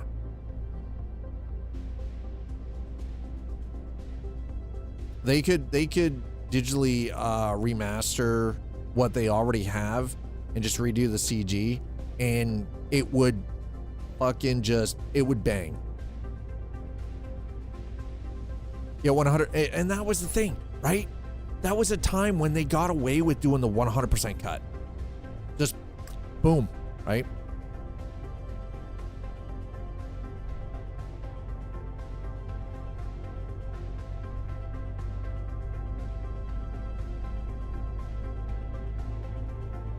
Well, no, and that's like, I remember watching Babylon 5 when it was new on television, and I had to wait like a week in between episodes, and then you had like that freaking 4-month time period in between seasons, right? Like, yeah, same people made Toaster. So that was the thing. So Babylon 5 really pushed things because Toaster software was fucking fantastic. That was the go-to shit for 3D rendering back in the day. I remember that software. I remember learning to work in Toaster. It was not easy. Holy shit, Toaster was rough software to work with. But man, could you crank out some banging shit. Yeah, Lightwave, yeah. God, it was so good back in the day.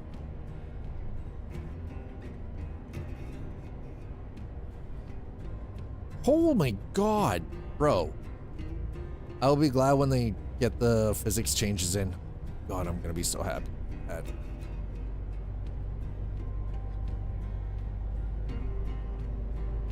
Tires having camber when they turn corners and everything is gonna actually make the AI traffic look even more realistic. Fucking out. Yeah, the Flyer was the early Flyer was an early non-linear editor. Everything was in tiles, looked like Toaster. Yeah, it did. Absolutely. Video Toaster was so big though. And the crazy part is, Video Toaster was being run on Commodore C128s. C128s. They had specialized Commodore C128s to run the Video Toaster on. Yeah, and then the Amiga. Yeah. Fucking Amigas, man. Holy shit. Oh my God.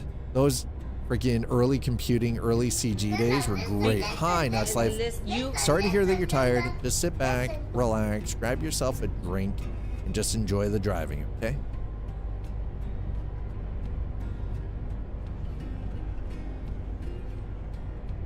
Came from the desert was my jam. The baseball game on it. All the free licensed music. Oh yeah, the big band. Ooh, I love me some big band. That's the beautiful thing. Yeah, it came from the desert. Fucking Amigas, man. Back in the that was like prime time compute. Flyer had a hard time with detail. Yeah. Yeah, no. You're absolutely right, Briganti. It could not. You're right. Flyer had like detail, and not just detail, but motion detail. If you wanted it to look like an oil painting, it was great. But otherwise, it looked like Vaseline. It just looked like a smear. Fan-fucking-tastic. The buzz. Holy shit. These are conversations I enjoy because this takes me back. This is nostalgia 101 right here. A wallpaper engine has the Does it really? Fuck off. Does it? Wallpaper engine has the video toaster background?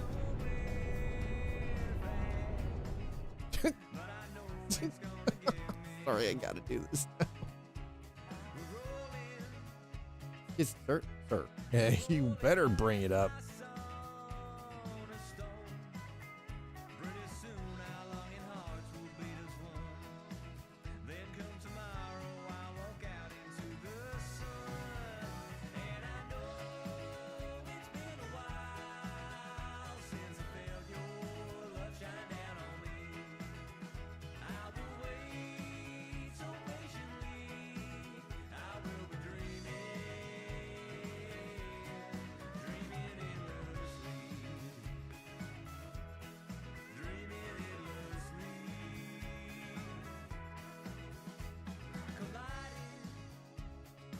Let's just do toaster.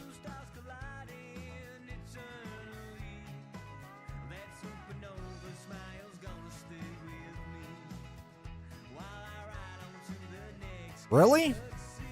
After dark flying toasters. Oh god.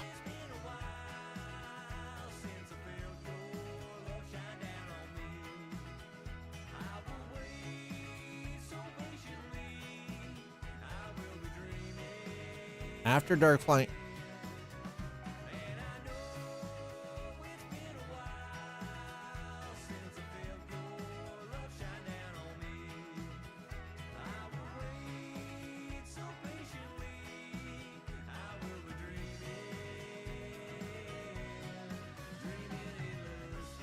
Huh.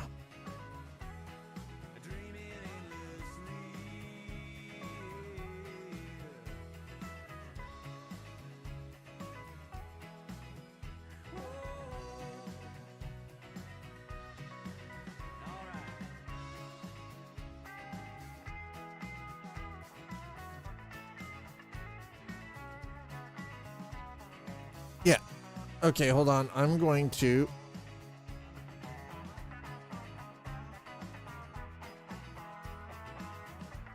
Slider has... There we go. Slider shouldn't get timed out now.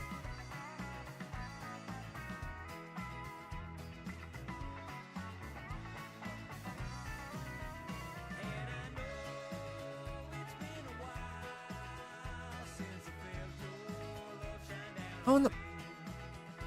All right, well, there we go.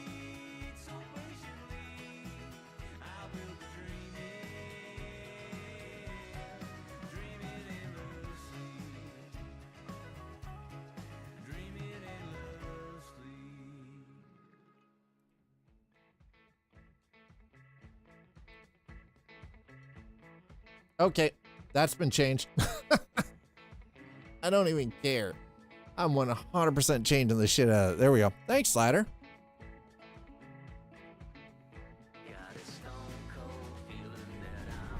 I'm totally, there it is. It's done. It's been added. It has now officially been added. It is now part of the entire thing there. Where? Wow. Oh, no, I'm grabbing this while we're driving by because I don't know. They have Starry Night. I'll see. Here's the thing. I love Starry Night was my jam. Oh, don't you? Oh, you dick! You hit me, bro.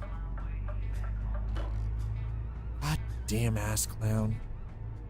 You jacktard. All the OG Mac ones. Ooh, nice. Fish tank. Oh, I didn't see. Here we go. This is why we came in here. I'm on my way back home. Arctic Circle Center.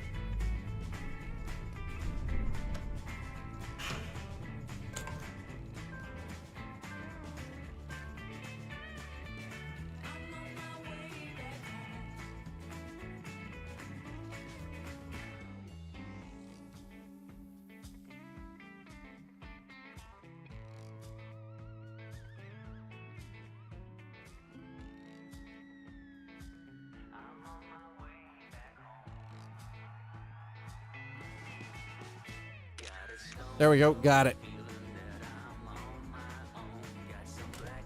Luke Bradford? Yes, it is.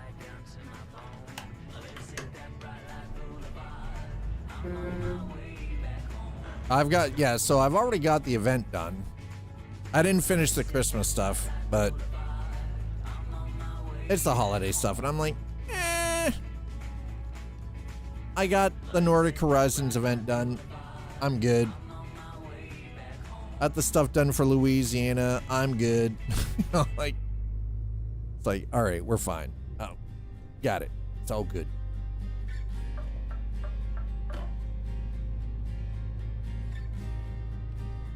You need that toaster test screen as a be right back scene? Okay, see now you're just fucking with me. Briganti is like, dude. I mean, we could totally do that. Funny thing is that would actually work because, you know, the arcade. It's emoji retro shit. Oh, the poor dog. It is the air quality is so fucking dry that the dog, you can hear the crackling of the static electricity when she moves off the couch. All the After Darks are good for that. It's true. Speaking of After Darks, I owe like 6 to this community, but we still haven't gotten around to any of that stuff. Man, this time of year is so rough for me. I drag my ass and it is so hard to do any After Dark streams. And that's not on anybody but myself. Starry Night is best because it shows how long you've been gone. Does it really? Oh.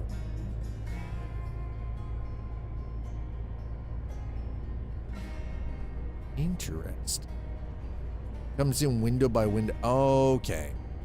Now the only thing is though is I don't really have a way to properly integrate that into a BRB screen for the stream.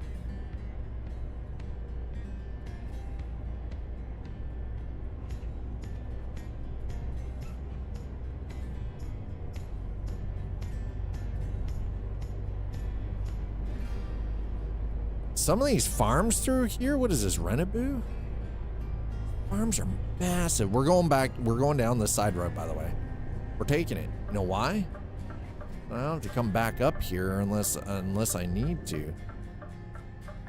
There's bus stops all over the place, chat. Oh my god, this is gonna be, the Coaches DLC is gonna be crazy. Late delivery from Avalon. Michael York as Arthur. Ah, there it is. Michael York. Yes. Syngenta. All right, there we go. This is a big ass dude. It's a big ass farm, bro.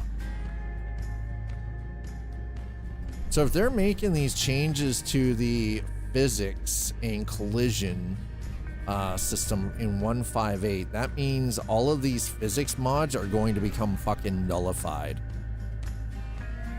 Michael York, yeah.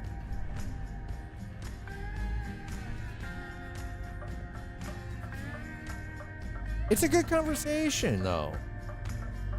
Boy, we're having a good conversation. What's wrong with that being in your head? Michael York did a lot of stuff, though. Like, he was... You just stop it. Why is that water running up? Up?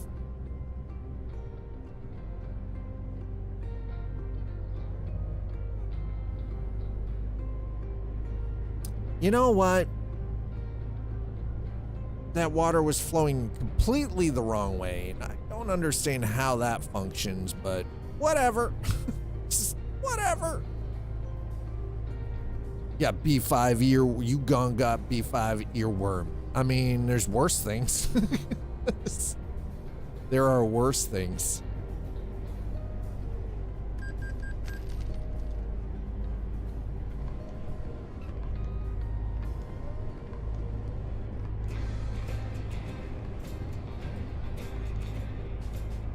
Better than being earwormed by the sentient creatures found in the sands of Alpha Ceti Prime. Just saying. God! Thank you! Fucking at least somebody got that. Of course Sliders got it. God! Look at this photograph. You are fined 1 credit. Don't for even violating start with the me, verbal Anonymous. morality statute. You just never mind. Verbal morality. I get your verbal morality right here, you motherfucker.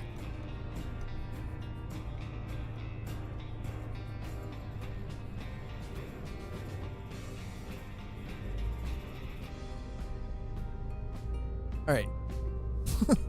Look at this photograph. What's wrong? What's wrong with looking at photographs, man? Won't you make fun of me for being old tech? How dare you? And don't you dare come in here and shit talk Nickelback. The band that everyone loves to hate. And secretly still listens to their music, but trash talks them to everyone's face because nobody wants to openly admit that they listen to Nickelback unless they're Canadian, which I am, and I will. I will openly admit that I listen to Nickelback, and I'm all right with it.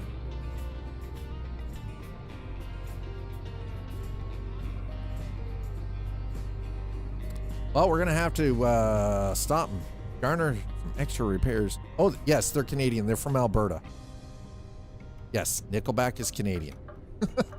I like that. Oh, they're Canadian. Oh, fuck you too. Hi, Tixon. I mean, we're good. We're just this is Coffee and Chrome. It's shit talk central. What else? It's what Twitch chat and YouTube chat does the best. Shit talk the hell out of the streamer. 100% pure shit talk all the time.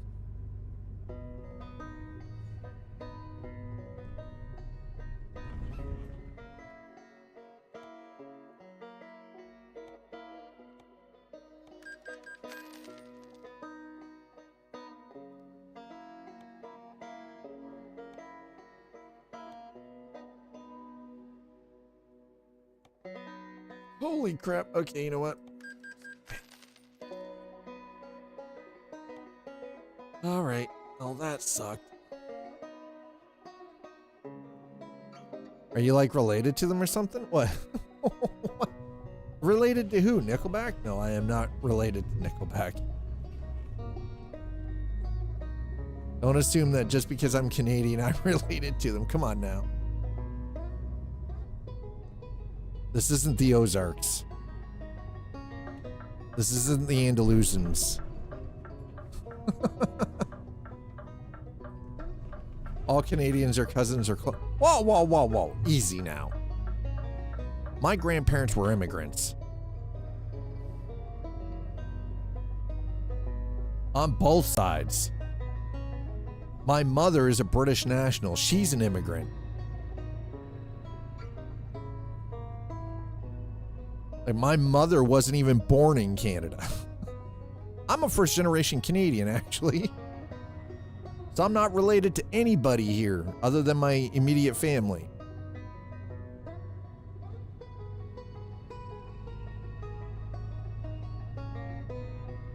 So you're a mutant, like, whoa. Why are we hating on the muties?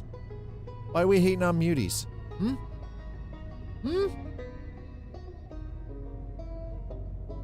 That's derogatory. That's speciesist. How dare you?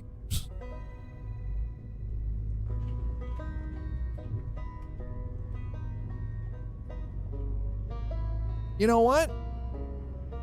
You're a mutant like one of my cousins. I was born here, but my parents were not. My parents were born overseas.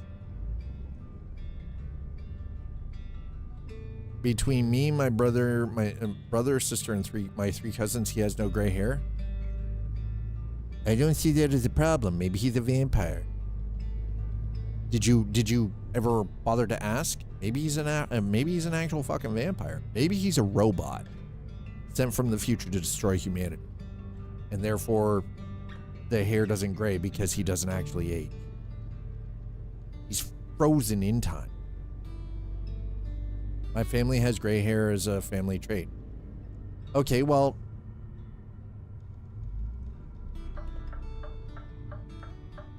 funny thing is, actually, for me, I didn't start getting gray until about 45. My family has hair as a trait. I mean, I'm just glad I didn't get the bald gene. That's all I'm saying. I am just glad I did not have the bald gene.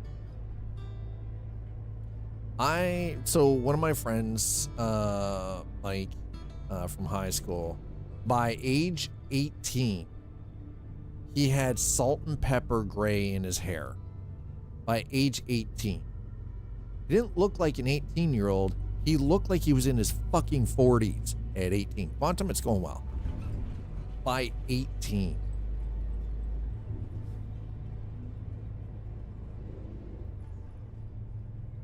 He is 2 years younger than me. He looks like he's 80 now. I don't know what kind of genetic freaking roll of the dice he got, but it sucked. It absolutely sucked. See, for me, I knew I had finally aged out when I stopped getting ID'd at age 42. I would go to the bar, would piss my friends off. I would go out with my friends. They wouldn't get carded. I would be the last in line, and I would get carded. And then the guys working the door would have to just sit there and stare at my picture and stare at my face. And it's like, yeah, that's right. February 25th, 1973. That's my birth date. They're like, nah. My other friends will already be inside drinking. I'm still standing there at the door for 5 minutes, the line forming behind me. But when I hit age 42, that all stopped. And I was like, oh, well, party's over. Aquarius then.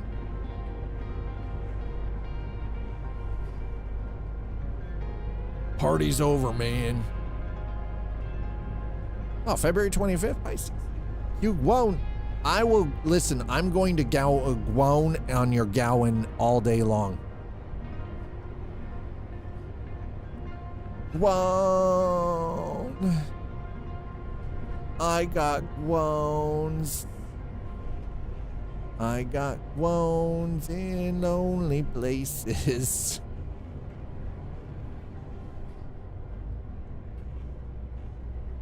I got legitimate pain in weird places. Perks of looking young. I looked 26 when I was 16. That's not, listen, that is terrible.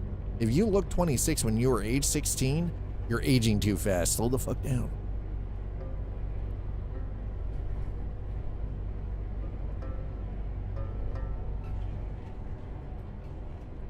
Oh my God, don't you dare. Ooh. Whoa, easy there, bro. Man, these guys are robbing me blind with these toll roads. Yeah, reverse Benjamin Button's disease. Yeah, you're aging the way you're supposed to.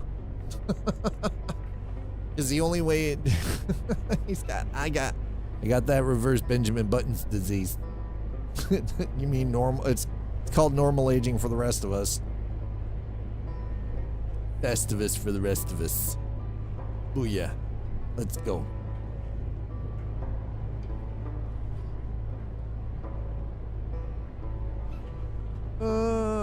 I find that offensive. It's called aging, sir. Well, I am. My genetics, they are fun and unique in that fun way. So, Quantum, what you're saying is you're aging too rapidly. All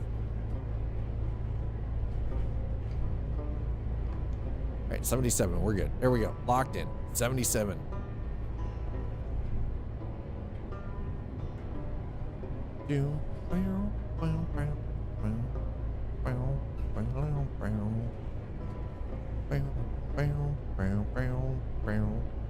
By the way, we won't be checking out patch 1.58 in open beta because I'm kind of done testing their patches for them. They checked my ID in the grocery store when I was buying a couple of beers. That was always fun when that shit happened. Okay, the northern lights look gorgeous, by the way. The Aurora Borealis. It looks beautiful. Look at it. The auroras behind us is gorgeous. Absolutely beautiful. I'm a cool guy, so I get carded. Hashtag cool guy. There you go. Exactly. All the cool people get carded. Fuck yeah. Because they think you look like you're a baby. So Quantum, this is the Nordic Horizons DLC. So stuff like that is because of Nordic Horizons. That is not a mod. That is in the Nordic Horizons DLC. They added in the Aurora Borealis, so.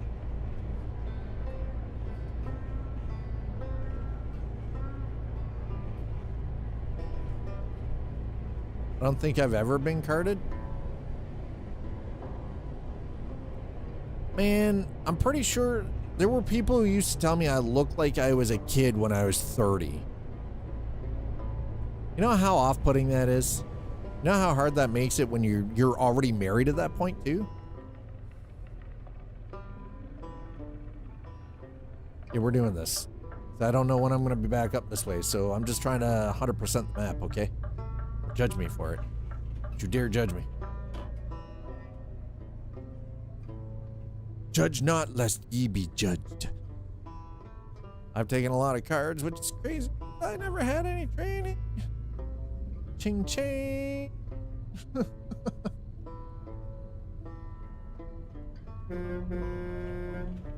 Sir. Sir, you could have...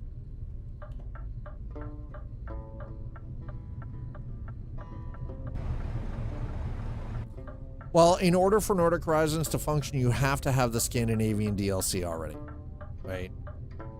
Because the Nordic Horizons is just an addition to the Scandinavian stuff. It just adds all of the stuff further north. And the one does not function without the other.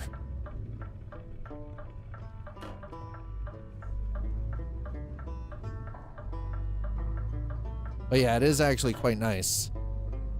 I had thought about now that Northern Experience and Winter Experience for PNG have been released. I considered buying them, but the Winter Experience mod is $32 fucking.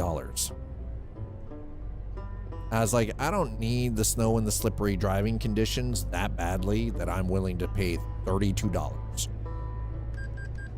I'm good, you know? Like, no. I'm all right.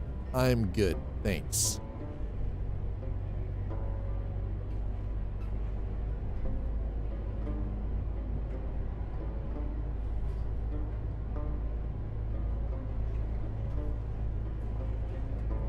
Well, I see a birthday combo in my future.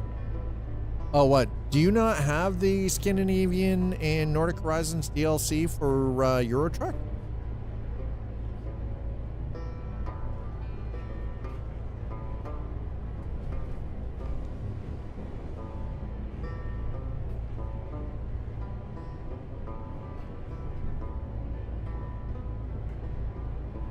Not yet. I'm going to get that. Yeah.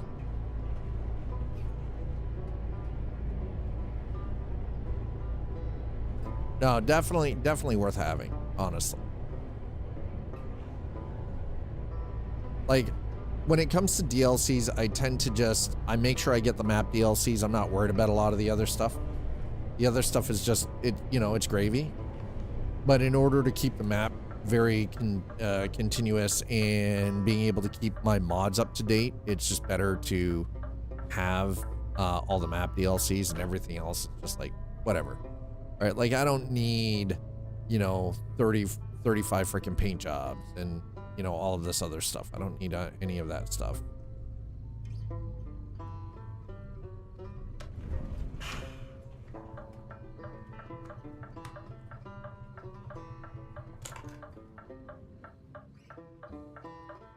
Getting some rest.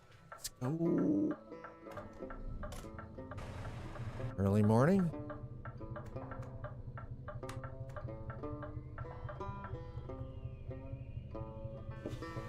I gotta put those windows down though, because y'all stink.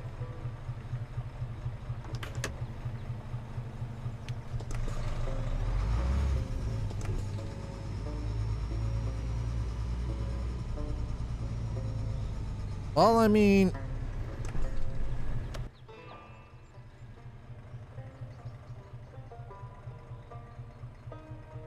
Torben Raffin, right? Definitely driving the Scania. I think if we look at the map, I am currently... We're on our way down to Oslo. We started up in, what is it, Bode? Bodo? I butcher these names, so I shouldn't even try. Just put it that way. I shouldn't try. I butcher the name every single time.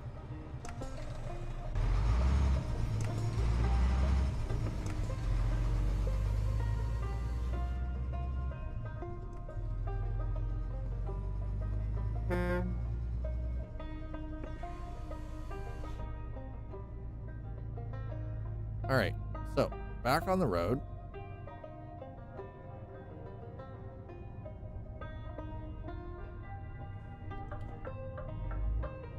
Got a wee bit of traffic up here.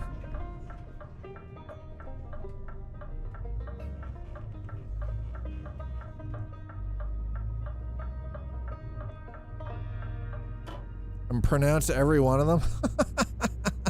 I'm just gonna piss everyone off then, Quantum. You are from the Nordic. If you are from the Nordic countries, I'm not even gonna pretend that I know what the hell I'm saying. Okay? I don't know. I literally do not know. I know other than I know that I am butchering the hell out of the names. That's what I know. I'm butchering. Absolutely 100% can confirm butchering. Speaking of which, we're down to half a tank of fuel, so we are going to stop here and refuel, chat. Because that is just a prudent choice all the way around. You know what?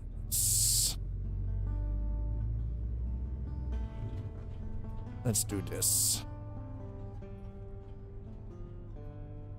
The views are gorgeous, so like, God, man.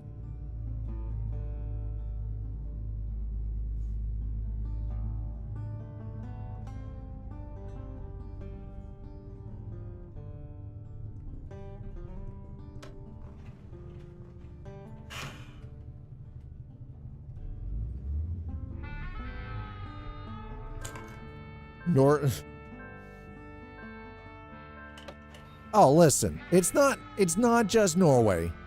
Norway, Sweden, and Finland.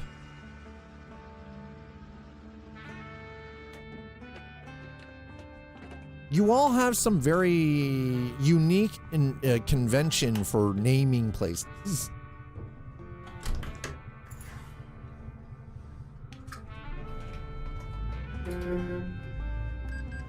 You know I'm correct on this. You can't even get mad about it. It's not a lie. Norway is a... Yeah, I love it. Y'all, you guys within the Nordic region all shit talk the hell out of each other so terribly. Are you sure you're not related to Canada? Because you talk an awful lot of smack, okay?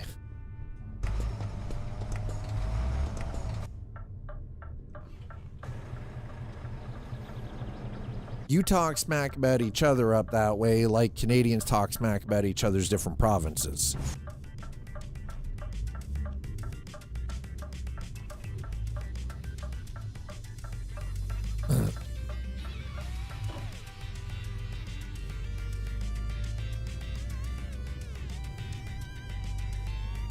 Oh, look, it's Coca-Cola.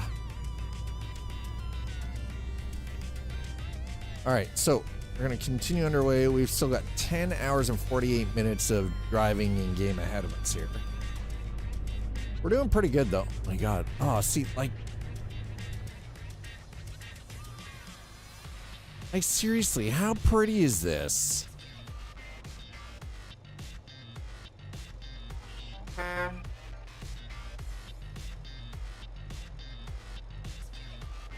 This is freaking gorgeous.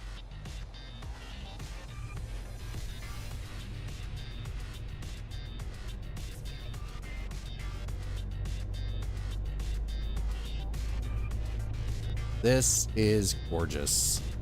And again, we're driving on roads that we hadn't hit yet in the DLC, so this is even better because this just makes it more scenic. I am really glad to see, though, there is so much of these like little bus stops popping up in the DLCs because they're adding all of this stuff in for the coaches DLC. I'm kind of interested to see how that works out. Like, road trip in American truck is one of the things that I am more excited for over coaches, because me driving bus is like, you know, it's just you're driving a bus, you know, whoop-de-doo, driving a bus, you know, doing routes between cities and everything. It's like, you know, whoop-de-fluff. It's a bus. Hauling cargo is more interesting than driving a bus full of people. And I'm not really entirely sure how that's going to work.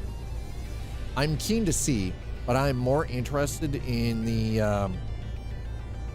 I'm by far more interested in the road trip mode being added into American Truck Simulator.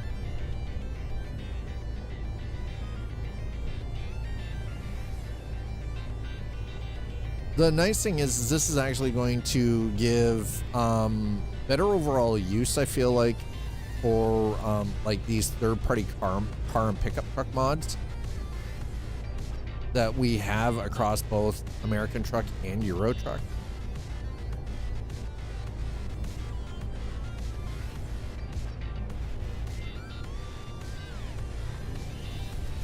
I'm not sure what they're building here, but we're going to definitely going to pop in here and drive through. Dad's driving through, okay? Because why not? I think the Iceland and Ireland DLCs are a ways off, especially the Ireland one, because I believe in order for the Ireland DLC to properly and fully take off, they need to finish.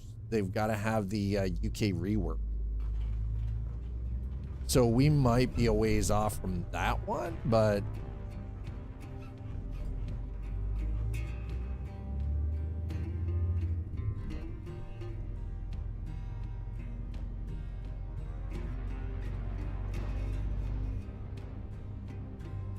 I mean, it'll be cool when they finally get it in there for sure, but I think Iceland might be an easier one for them to get in with the ferries and everything, and I think it'll be nice. Like, they're really legit like stepping on freaking ProMod's toes. They're adding all the stuff that modders have been adding in for years. Only it's going to be done to a considerably higher level, I feel. especially with their the mapping team has really upped their game for both American Truck and Euro Truck. Oh my god, that weather outside is absolute shit. Just, I'm thinking happy thoughts, like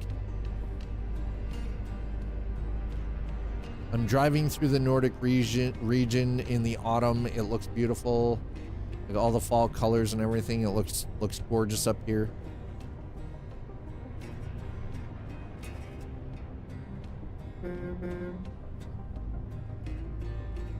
Grong Brua?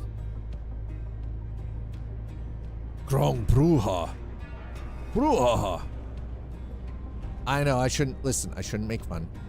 I shouldn't make fun of the Nordic region, okay? But your naming conventions are a little funny, okay?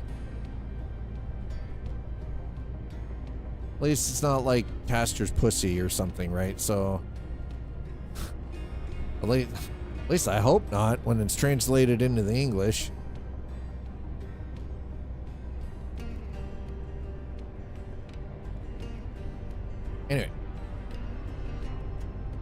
Anyway, Jan, you got all these widened roads and everything out here, and you can tell that they've got like plans to add little bits and pieces in.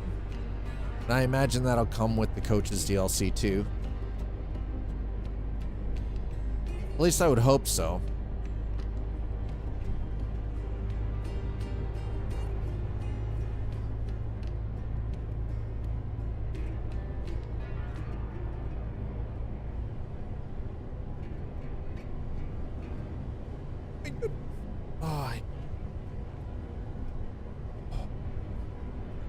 Alright, at some point here, we're definitely going to have to take a bit of a break. But I don't want to do that just yet. But we're getting close.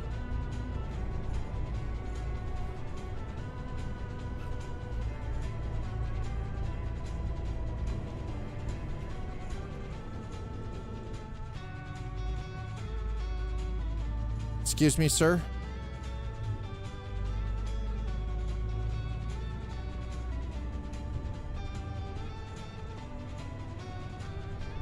Well, this is cute.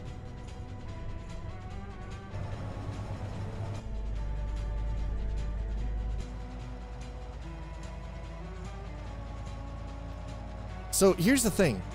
Something you guys need to know about me. I love me some natural looking rock. I love rock outcroppings. Geology within geography. I do thoroughly like just seeing like big chunky pieces of rock everywhere and just, oh yeah.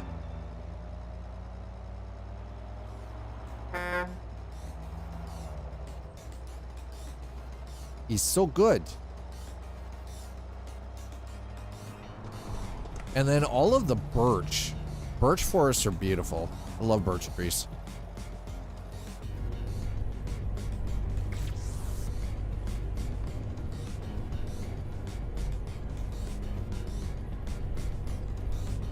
There we go. Okay.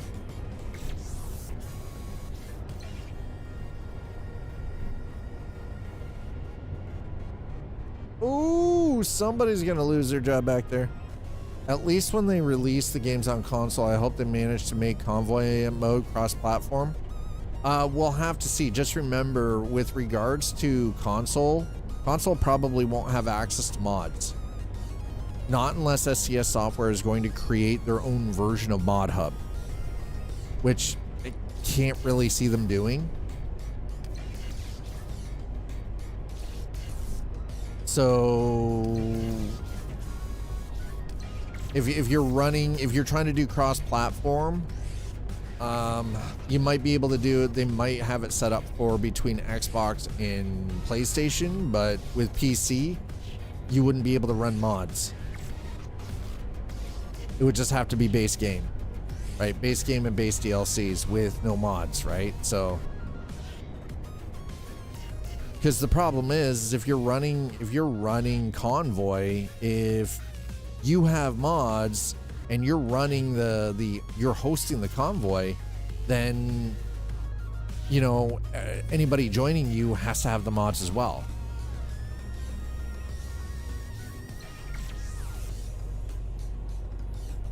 So I don't know, and I don't actually think that there's going to be a crossplay, like cross-platform. I don't think we're going to have cross-platform. If we do, it's just going to be between PlayStation and Xbox. I don't think we're going to get that with PC.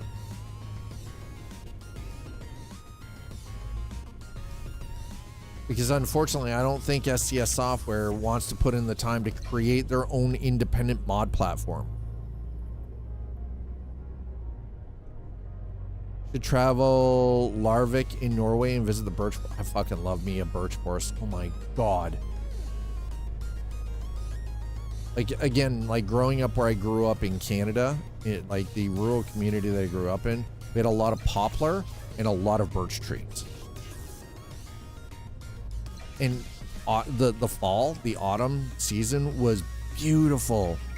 These very stark white contrast, like birch bark trunks all over the place, dotted, like hundreds and hundreds of them dotted through like forest landscapes with these like bright crimson and orange and yellow leaves, right? It was just freaking magical. And there's something specific about silver birch that I love the smell of. There's something about like birch trees, but silver birch specifically, that I really love. That, like, there's just, it's a scent thing that I have like super fond memories of.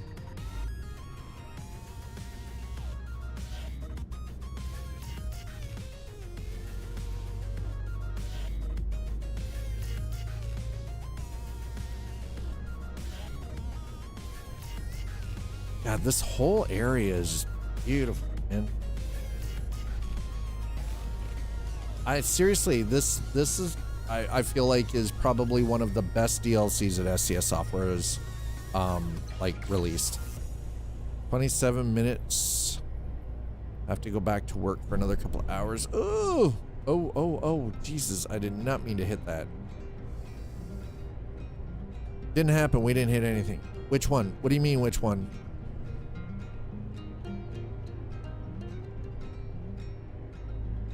The Nordic Horizons DLC is the best. Nordic Horizons, best DLC that has been released by SCS Software across both the trucking. Nordic Horizons is by far the best. The level of detail that they've captured, the biome changes in the region, you know, the animated Aurora Borealis in the evenings, that like it's.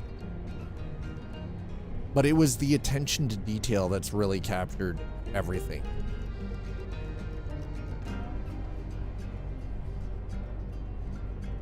If I had the money to move, I'd probably move to like Sweden, Finland, or Norway.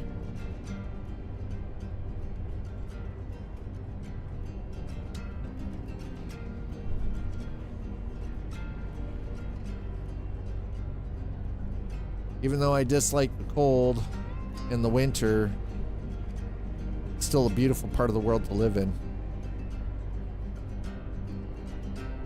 Oh, the thing is, though, is for Canada, they're doing, like, they're going to do it, they're going to part it out. It's going to be a province at a time, right?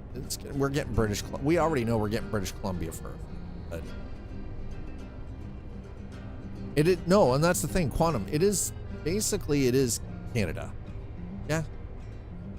The Nordic region is very, very similar in climate and biome to most of Canada. In Larvik, it is beech trees are beautiful though too. Not birch.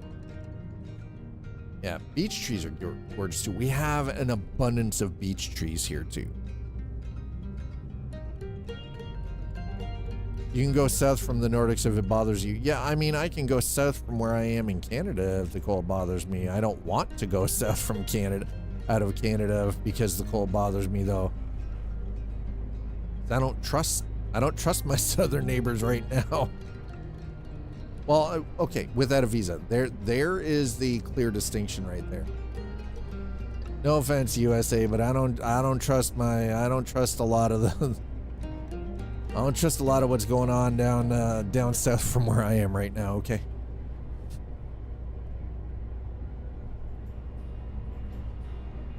Yeah, without a visa, yeah.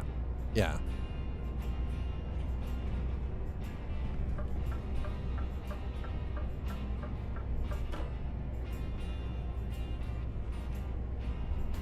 Tell you that the cold is no limit.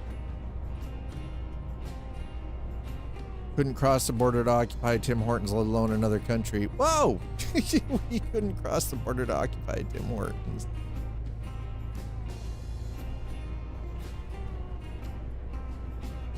Yeah, I mean, it's kind of terrifying watching what's going on, and I have a few family members that live in the US, and I've got friends in the US, and I'll be honest, like, freaking it is scary shit watching what's going on right now. Here's the thing, I don't despise them. Oh my god, why are we slowing down so much? Why? I don't care who you are. I don't care if it's this valid number from Richmond Hill. I don't give a fuck. I ain't answering that phone call. Get F.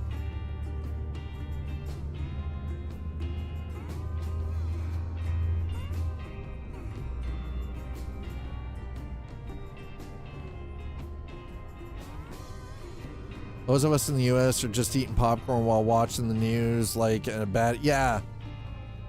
The thing is, though, is there's a lot of us up here in Canada right now that are doing the same thing, watching what's going on in the US like it's some kind of bad freaking action movie. Like, oof, who wrote this script?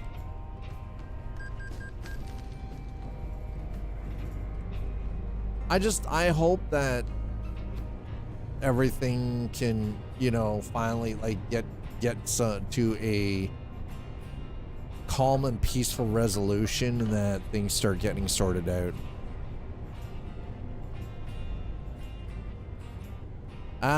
Remember, you are throwing everybody under the bus, and it is not everybody. Again, we're painting with a broad brush, and we cannot paint with a broad brush.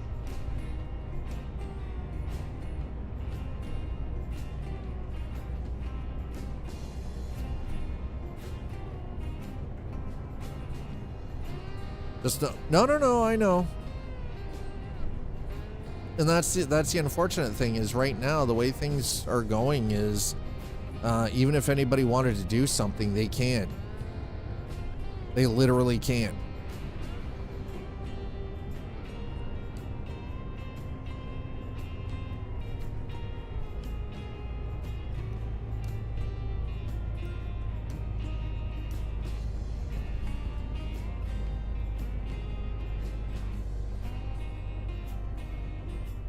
That's the unfortunate side of it.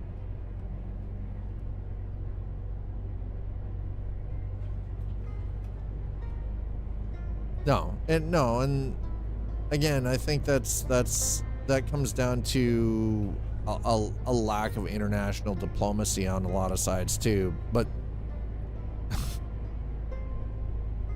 that is also being brought upon the American people.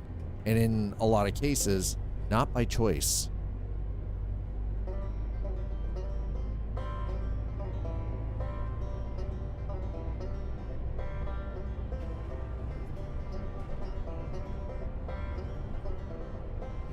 $85, $90 years ago being played again. I mean,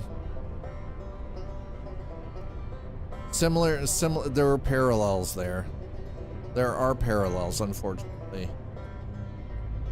ICE has basically been... We already know that, you noticed how the Proud Boys vanished? Well, that's because a lot of them became ICE agents. And that has just driven the heat and the fashion, you know, that fanaticism a lot harder too. And it's unfortunate that you basically... ICE is now being compared to the Gestapo.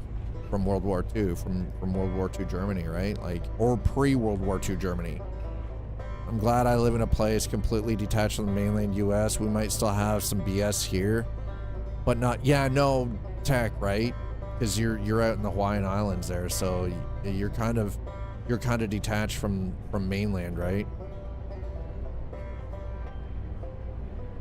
Dude, same, right? Same. That's basically, that's most of our driving has been in the Nordic region since this DLC came out, because it is so vast and expansive, and there is so much stuff up here, and it is just beautiful. Beach Forest in Larvik. Oh, thank you, Tixian. I'll check that out. Man, we are getting robbed blind here, by the way. These toll highways are killing us, man.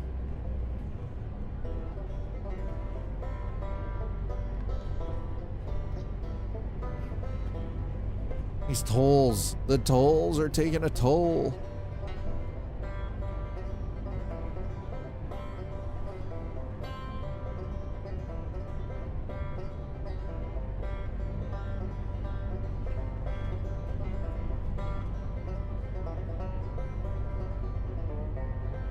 Man, that dude zipped right out. Holy crap.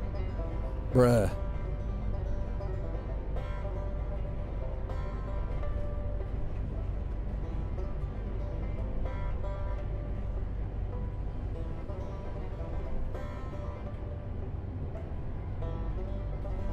Why are you slowing down? Oh. We're coming up on a construction zone. And we're coming down to,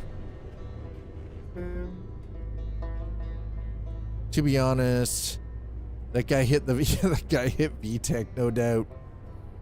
To be honest, if you were driving from Boda to Oslo, I would have gone via Sweden and skipped the tolls. I see what you're saying, Quantum. Remember my coworkers giving me shit for calling ICE Gestapo and pointing out the Nazi BS propaganda in the admin, and they laughed or said I was being disingenuous. Now that people are getting murdered in the streets, they're finally realizing how bad it is. Yeah, right? Yeah. I've been in that forest a couple of times. I live about a 40-minute drive from that. Oh, that sounds freaking incredible. My God, that sounds beautiful.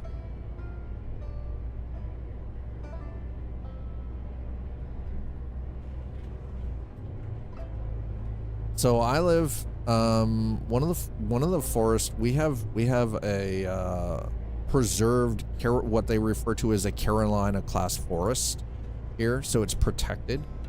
And some of these trees are like 150, 200 years old, and it is a mix of beech and giant oak, and they're just massive big ass trees.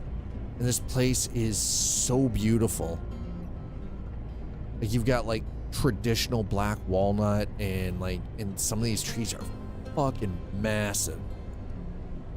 Big ass trees.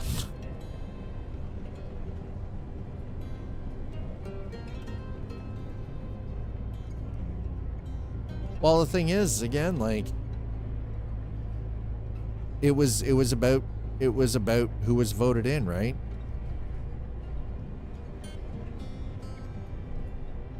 Why are we at 67? Whoa, whoa, whoa, whoa. It is 80 through here. Why am I at 67?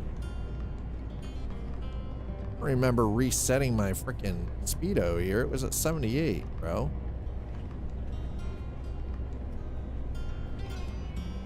Like, excuse me, sir.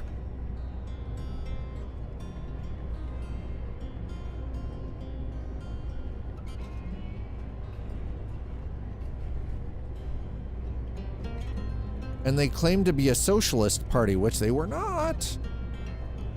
They definitely weren't socialists. That's the thing, right? Like, history can be an incredible teacher if history is taught.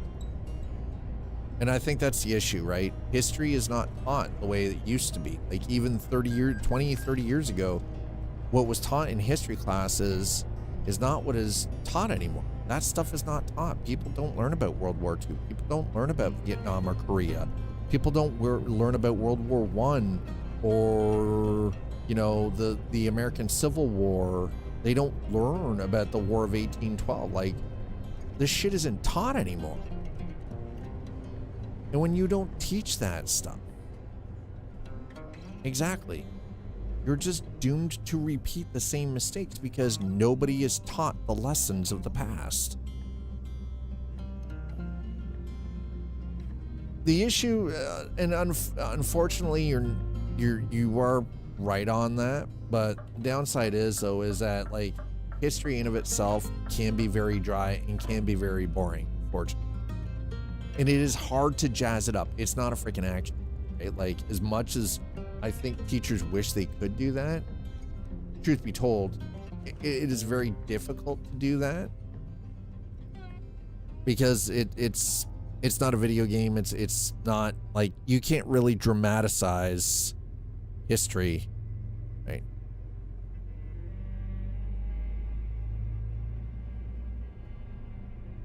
Are just playing their videos. I mean, there is that. There are some YouTube, but again, I think with that comes a certain level of knowledge. And the YouTubers who are doing stuff like this, like one, believe it or not, actually, the infographics show is one that I actually recommend to a lot of people. It can if you choose to listen. And that's the other thing too, right? Yeah. I think a lot of people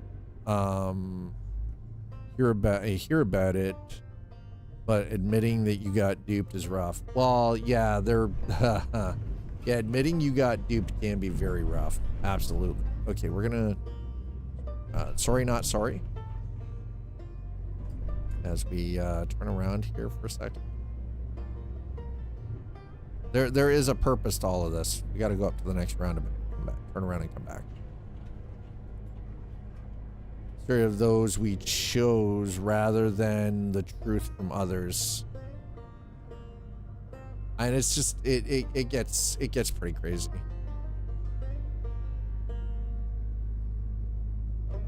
Oh, I have zero issue with educational YouTube.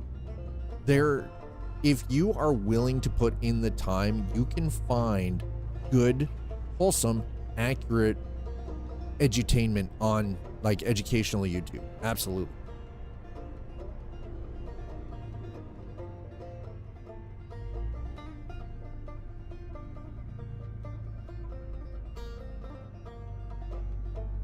Okay, so we're just gonna drive in a giant circle here for a minute so I can get all of this roundabout cleared out, because, you know, you guys know how I love me my roundabouts.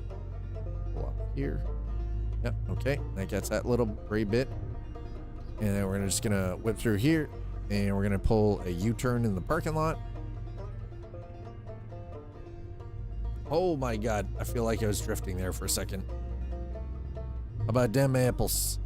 MIT even uploaded all their courses on. Yes, I fucking love that.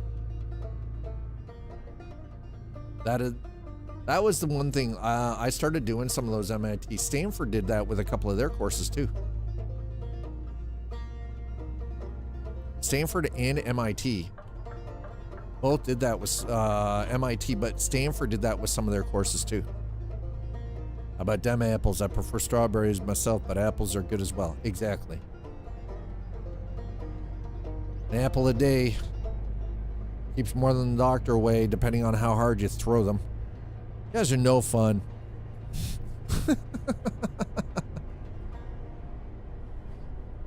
You guys are no fun. There's a quote about education. How about them apples? Demopolis. What is happening? Why are you? No, you'll go away now. Like, you guys are like that. You guys are no fun. Educated versus intelligence. Both have merit. There's some proper courses on free educational platforms like EDX and others. Yeah. r/whoosh. Yeah, there we go. Yeah. No. Listen. It was an r/whoosh for chat. Slider got us. Slider got us, chat. He got us. Man's got us. That was a r/whoosh for us. Slapping S on it. Sadly, it's Twitch and it's LCD. Oh, it was a reference to your... Okay, so there you go. Fair. Okay, fair. You were referring to yourself. Okay, that's fair. Then you whooshed. I did whoosh. Absolutely. My brain completely freaking whooshed on it. 100% can confirm. I do not deny that I whooshed.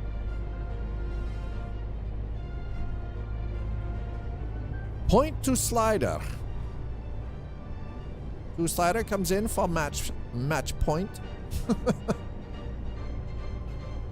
But you whoosh, the true reference to a major cultural reference. Yes, I understand. I whooshed.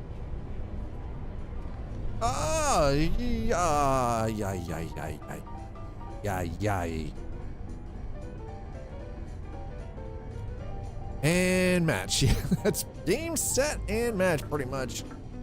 Yeah, Slider got me. Slider got chat, actually.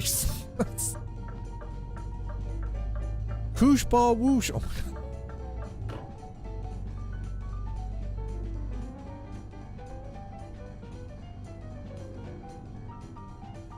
I want to go under that bridge. Yeah. Bridge. I want to go under the bridge. I want to let me go under the bridge. I am driving like I'm drunk, by the way, and I can rest assured I have not had a single drop of alcohol since I got the doctor's orders. I blame me. Whoa. Why are we blame? Don't you dare. Don't you go blaming Matt Damon.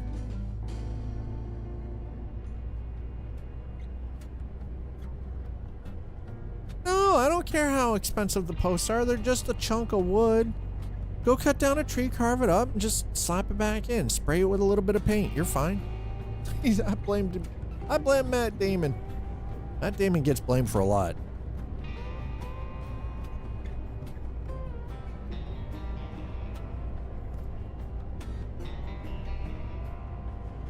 Shh, Scotty doesn't know.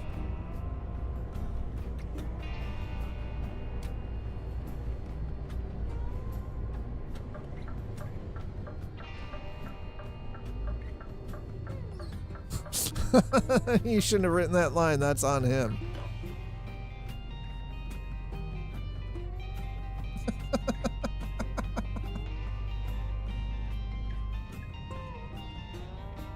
All right, Quantum. Cheers.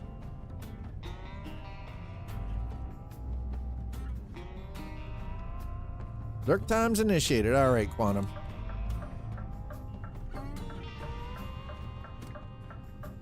I'm just marking off all the little bits and pieces here that I don't want sitting on the map in the gray. We're derping.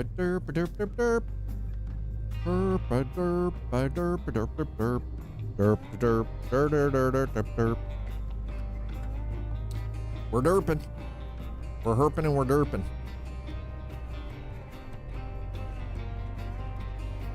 We're herping and derping.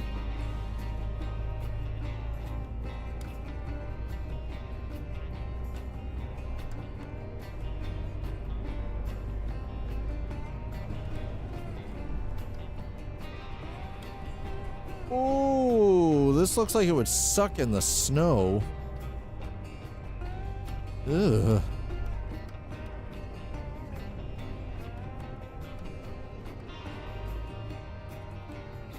About 3 hours and 10 minutes.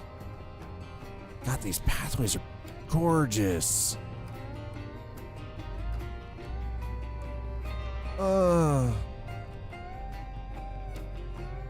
Why is it so beautiful through here? I cannot stop driving through this region. It's just so freaking beautiful. Oh, it is grassroots. How freaking energy efficient is that?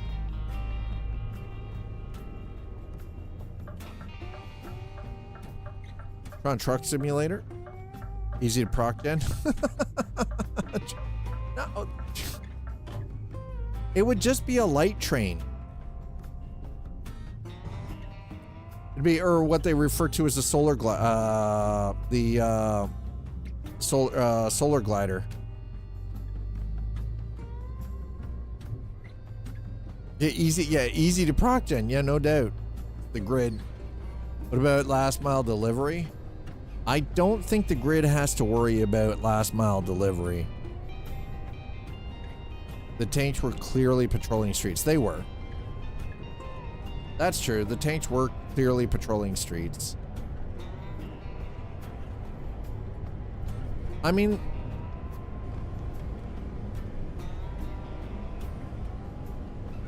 that's right. Hit those. There you go. Brake, brake, brake. There we go. We're good. Okay.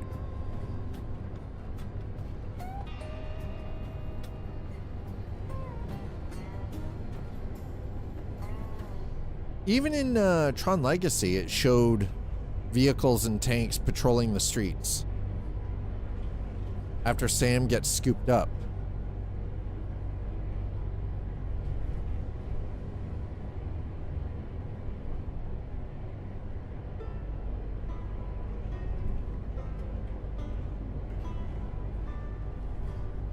Libations for everybody. I'm Castor, your host.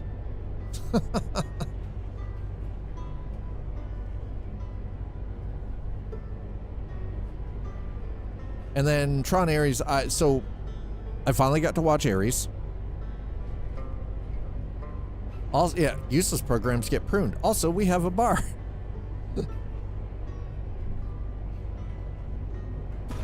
I enjoyed Ares. Nuts Life wants you to eat some food.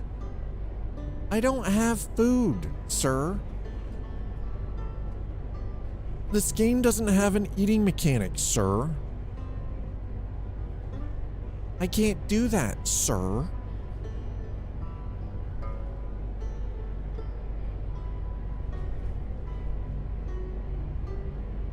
And you might not care, but I do.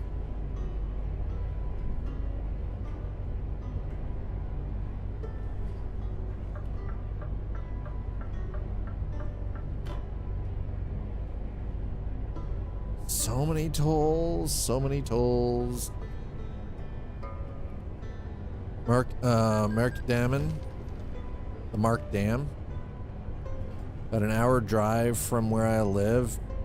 Appreciate that, Tixian. Thank you. I'll definitely be checking those out after.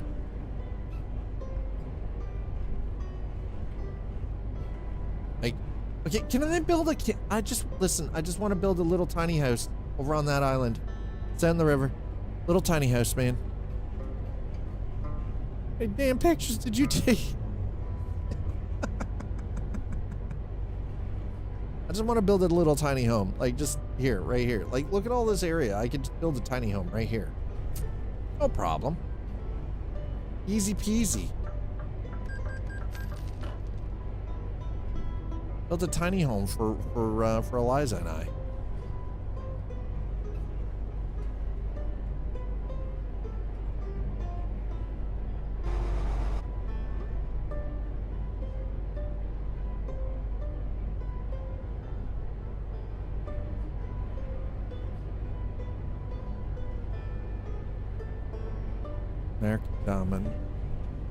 So that's about an hour. So the beach forest is 40 minutes and the dam is about an hour from where you live.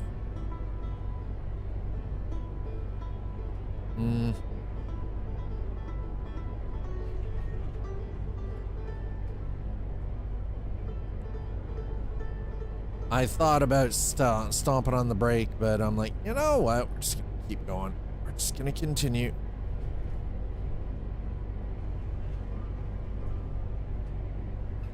The one thing I've actually started to realize too is a lot of the map mod creators have started to fall off.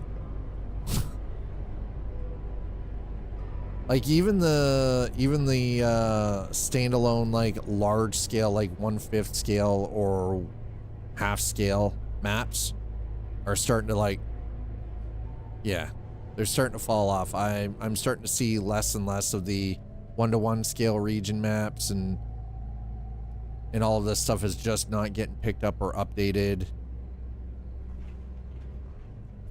And I'm not saying like it hasn't been updated for a couple of weeks or a couple of months. I'm saying like some of these projects have gone unupdated for years.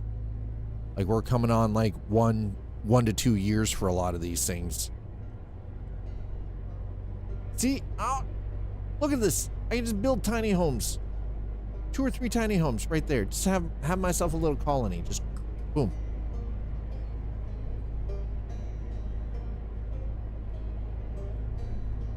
Well, no, it wasn't that they were, no, the issue is I think the problem is because we're getting so many more frequent updates that these guys have just dropped out. Like they're not, it's not, the problem isn't that there is an interest in large scale maps, like a 1-to-1 map for like, you know, France, Switzerland, and Germany, or a half scale or 1/5 scale or 1/10 scale, like Project Japan, right? The issue comes down to SCS software hasn't changed the scale of their, they've changed the amount of updates that they've been coming out with and additions to the maps and fixes for things, right? And just improving things in general so rapidly that a lot of these guys are just, they're cooked, right? They can't keep up anymore. So they've just given up on their projects.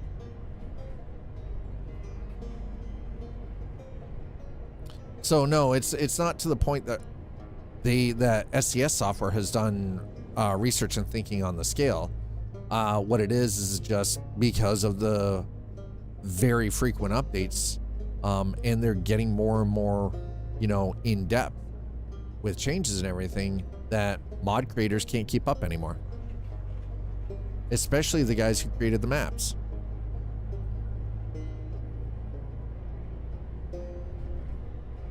And thank God I have not had to touch that freaking hot sauce in a while. God. Thank God for that. If you should build there, it should be on some high and solid poles so your house won't drown in the river floods. I mean, that's fair. That's fair. No, I'm just glad I haven't had any. My throat, my mouth appreciates it. Take me to the river. I mean, I could just have a boat. I just sail up and down the goddamn river. You know, look at this. It's freaking beautiful. Totally live on the river. Fuck yeah. Hell yeah, let's go. Freaking river living? Yes, please. Abso-freaking-lutely.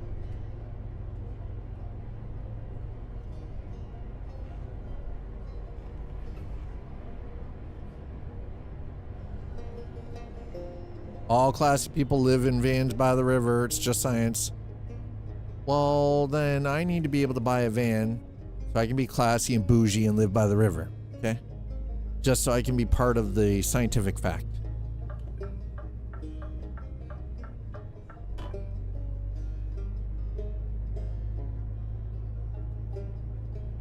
That looks idyllic as hell, man.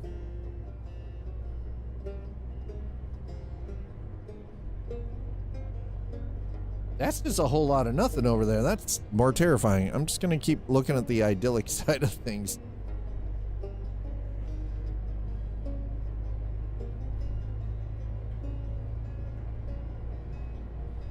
"23 minutes. 23 minutes.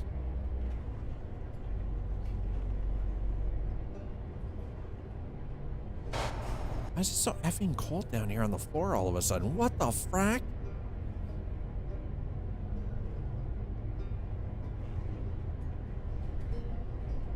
What is the actual frack? Which, by the way, I've been using frack a lot more recently because Eliza and I have been actually watching Battlestar Galactica on Prime. Because now I don't have to pay for it. It has actually been the remake from 2004? Yeah, 2004. You can now watch all 4 seasons on Prime. Now, here's the thing though. Here's the crazy part. Season 1, episode 1 doesn't actually start at the very start of the story. because there was a 2-part miniseries pilot that came almost a year before the first episode of Battlestar Galactica. Now, you can get that through Prime, but it costs you $7. You have to buy it for the 2-episode miniseries that launched the resurrection of Battlestar Galactica. You can't just watch it. No, it wasn't included. No, it is its own separate, total wholly separate thing. I'm like, bro, what the actual fuck? Because I got real stoked when I found Battlestar Galactica on Prime. And I was like, yeah, I can finally watch it. And then I was like, wait. I started watching. I was like, why am I getting a recap for the first episode of season 1? I was like, this isn't the first episode. What the hell's going on here? Went looking, and then it's like, oh, surprise. Here, it's $6.98 to buy the 2-part miniseries from Prime. So you know what the hell's going on when the Cylons attack the planet of Caprica. Sent you over the best banger ever? Oh, God. God. Big stereo needed? I mean, I have big stereo. I have 5.1. Does that count? I have a really nice... Dude, I have a really nice freaking 5.1 setup. I get told to turn the sub down a lot, though. Apparently it vibrates things. It makes people uncomfortable.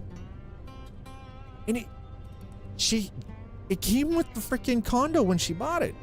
She didn't install it. It was already here. She got all the freaking audio equipment. It's part of the package. BSGR. Oh. Oh, hell yeah. Fuck yeah. Full songs, full singers. Oh, full arrangement. Hell yeah. Oh, hold on. I got it. There's a package was just delivered.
All right, there we go. Package delivered.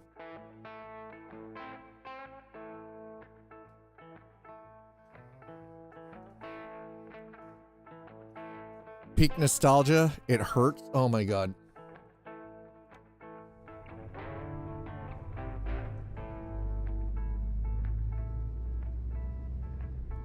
I'm all about that.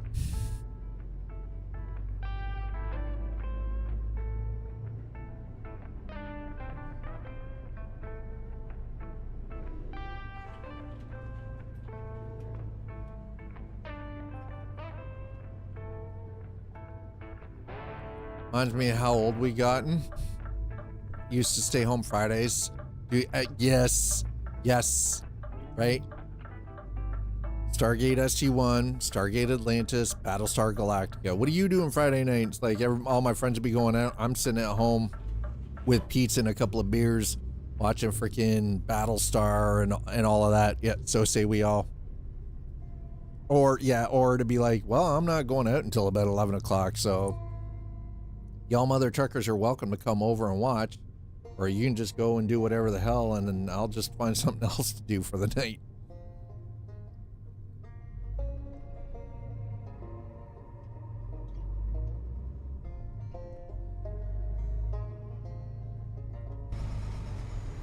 Because until Stargate SG-1 and Stargate Atlantis and Battlestar were done, I wasn't going anywhere on a Friday night. Absolutely nowhere. And there'd be some nights where I'd be like, you know, I'd finish watching BSG and I'd be like, you know what, I don't feel like going anywhere. And it'd be, I'd just hop over to Cartoon Network and watch anime on a Friday night. They're like, yeah, I'm fine with this. I'm okay with this. I'll just watch some, you know, watch some anime. Watch like Dragon Ball Z and shit, right?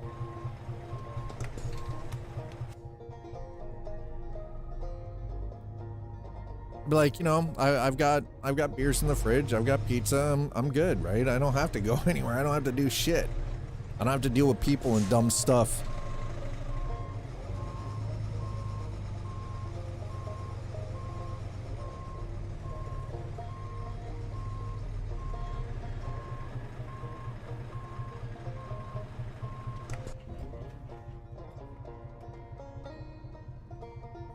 Last time I remember a lineup with having any punch for me. Yeah, that sounds pretty accurate for me as well. Hey, there we go. We're almost at level 40, which is King of the Road. Oh, there we go. Hell yeah.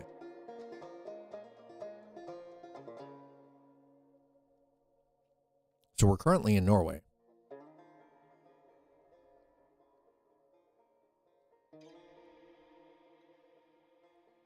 The thing is though, is those came out like you had to wait until Friday. There was no streaming service to watch them on. Stargate, yeah, SG-1 and Stargate Atlantis, yeah. Were basically shared timeline too, right? Pure nerd fuel. And there was so much overlap, right? It was on Sci-Fi, exactly. That's it. There was nothing. You couldn't watch it anywhere else. You had to, if you didn't watch it Friday, you didn't see it.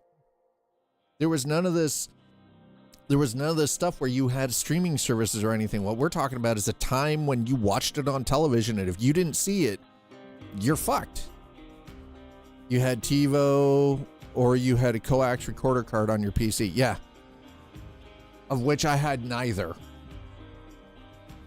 Which meant I was watching it. If I didn't watch it, then I'd have to wait until reruns 3 fucking years later.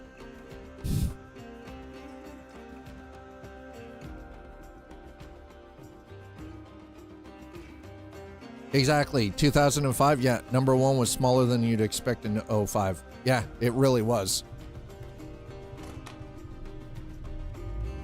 Okay, so drop that off. We need to find a shop.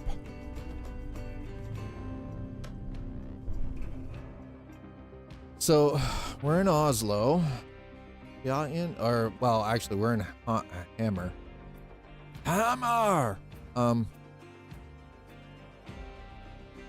Well, because we didn't have the ability to binge.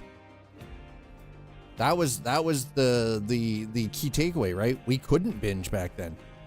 It was impossible to binge.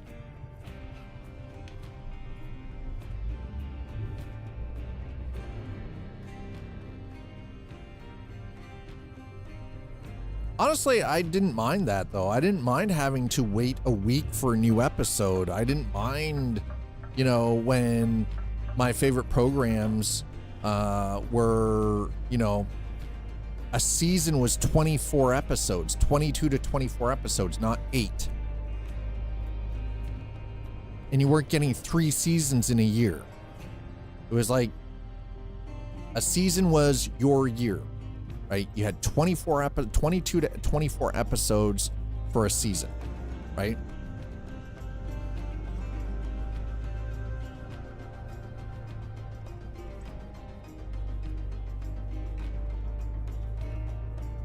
Seems overkill. What, having a TiVo? Yeah, right? What, you mean you can't just stay home on a Friday night, watch your favorite shows before you go out? Right? You just, it's only 3 hours. Hi, Rookie.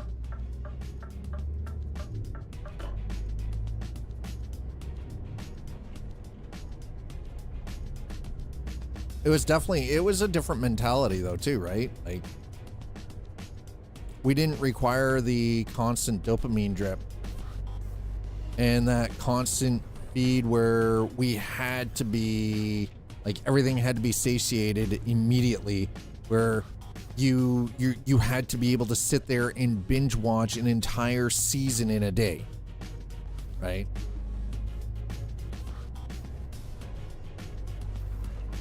There are a lot of times I actually think we lost a lot by making it too like making things like television programs and everything too readily available.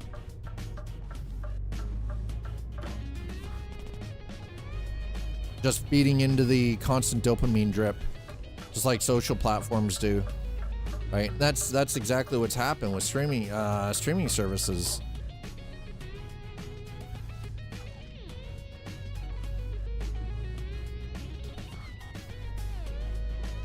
Okay, I could park here, or we're going to...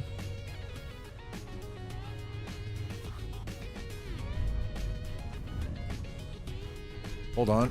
Oh, shiza. Okay, well, we're gonna do something slightly questionable and janky. Oh, very, very questionable, very janky. Oh. No, we're fine. This is fine. Nope, we're good. Okay. The new physics changes coming in 158 will change how that just went down. Thank God.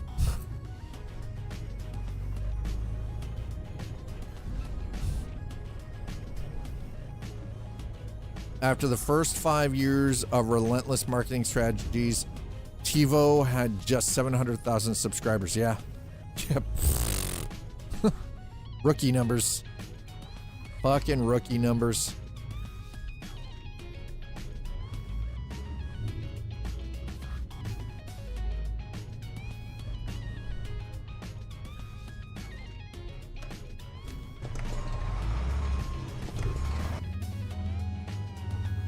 What do you mean? Don't you hate me?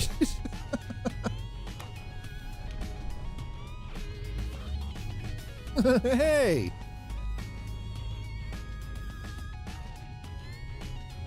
That's right, Slatter. Give him the eyes. Give him the eyes. You just, never mind. You just stay right there. Okay, thank you. While I just drive around like a drunken whore. A frat party.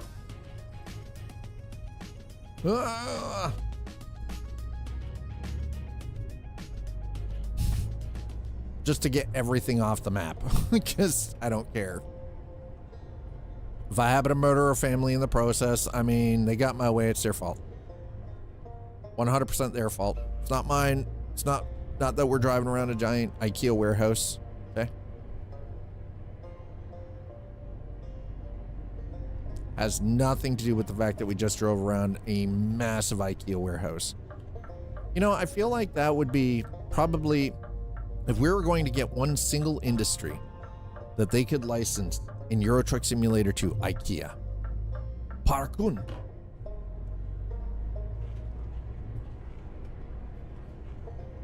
SCS Software should be able to get some kind of a deal. Listen, IKEA would probably pay them. Okay?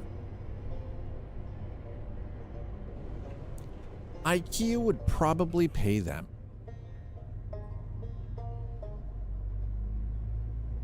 Just saying.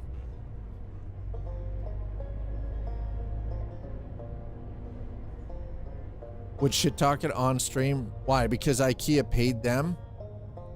And then they actually had realistic IKEA advertisements in stores where they're supposed to be in the real world? I wouldn't. That's because I happen to, I'll fucking shill. Listen, I'll be honest. I'll shill for IKEA. I'll shill for them. If they gave me a freaking check, I'll shill the shit out of fucking IKEA.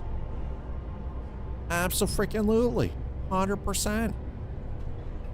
I won't even question where the money came from because I don't care.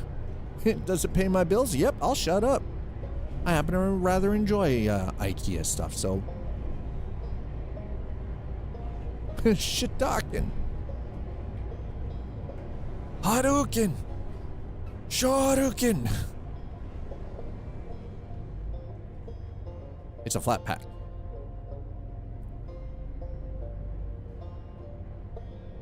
Listen, don't make me come over there and touch your flat pack abs.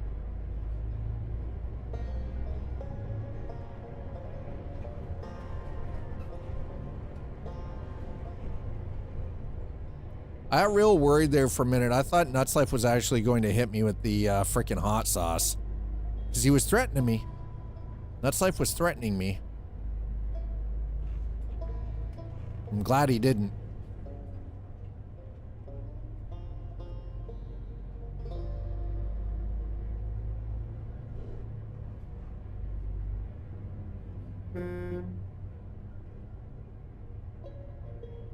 It's more corrugated than six pack.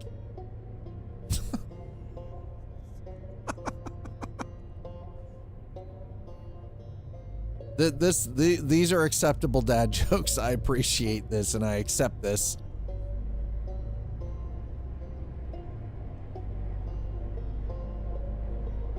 Where in the... You know what? It doesn't matter where we're going. You just stay right there, sir. You and your freaking 10-ton boom truck.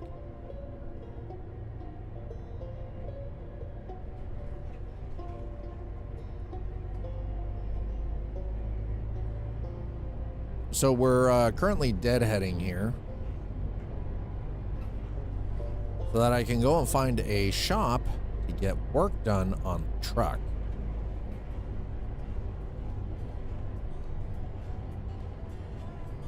And I think we might have finally gotten up here where we're supposed to be. Thank goodness.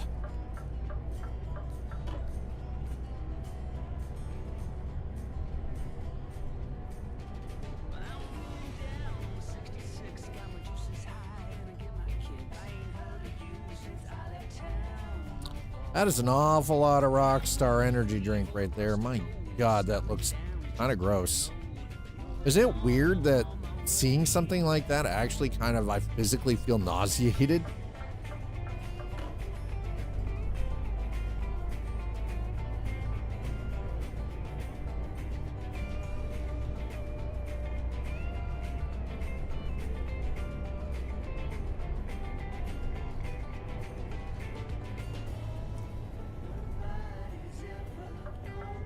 All right, this, yeah, okay, I think we're here. Oh, it's, we're going to a Volvo dealership? Really? I mean, you know, Scania, Volvo, is it really much of a difference anymore?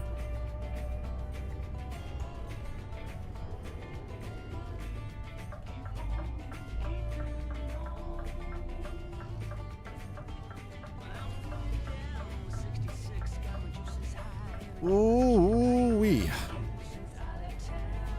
They're both Swedish, so it's fine. See, there you go. Exactly. My thoughts exactly.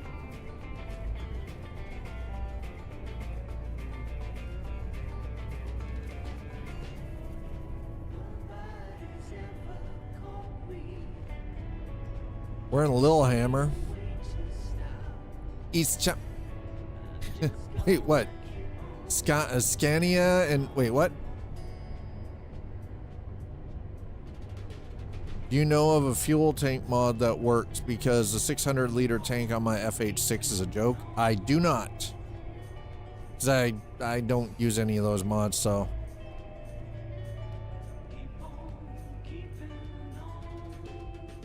So Tixian, unfortunately, I do not.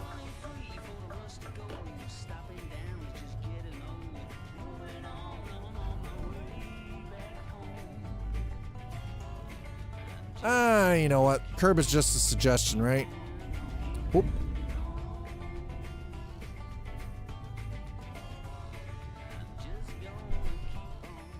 Keep on keeping on. That's not bad. I can work with that. We are almost at our first million.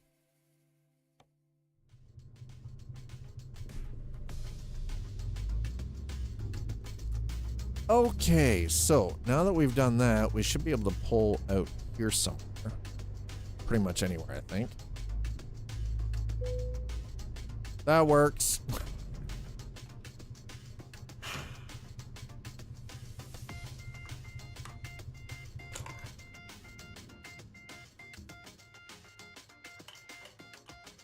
Volvo owned by Geely, a Chinese corporate. Really? Oh, there you go. Volvo is actually Chinese, not Swedish. I'm surprised that the Swedes would actually sell it.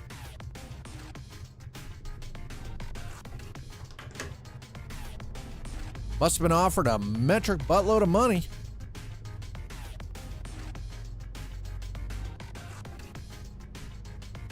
It's a shame, really, because Volvo used to be known for building basically fucking tanks.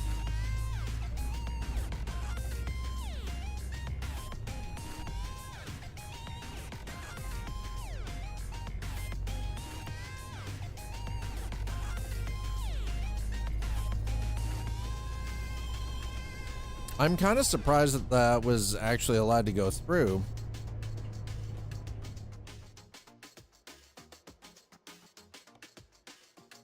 Okay, so we're in Lillehammer.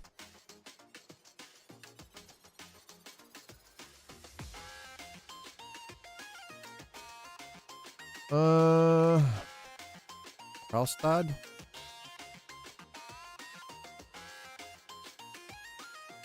Oh, finally, the town is finally here to plow the frickin' court. How nice.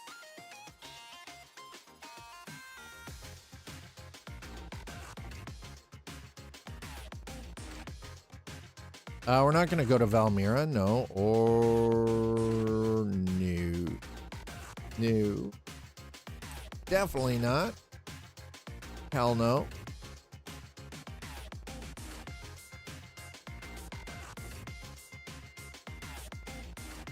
We're gonna take that one.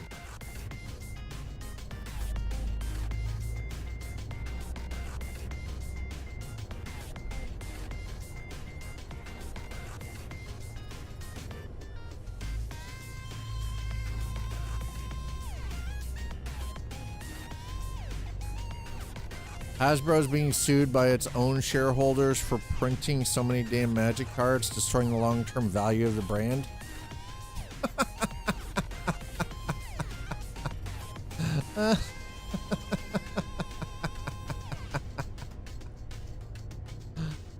I wish them luck. I wish them luck.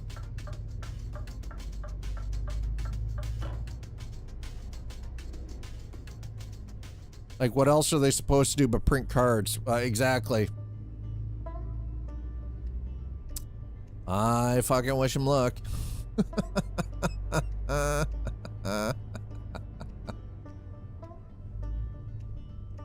This is about the Magic cards, isn't it? I mean, the thing is it's not like you can only, you know, do, you know, 500,000 freaking booster packs and artificially jack up the price. Like, isn't printing cards proof of effort? Yeah, exactly. It proves that they're printing the cards to sell them. It's like people who only want to build just enough homes to keep their home's value high, but not too many to deflate. Exactly. It is, wow. Holy shit, that is one of the dumbest.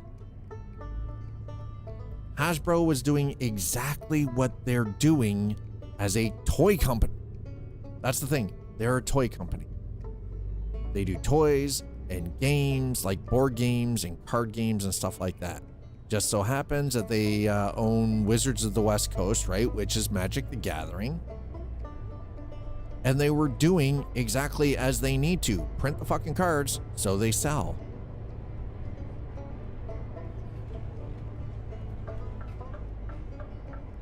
The entire, trading card game is in trouble, so they're all cashing. And yeah. All free cash is tight. Yep. Market downturns are real. Plus, how else are shareholders supposed to make money if scalpers are not buying all the starter packs to resell on eBay?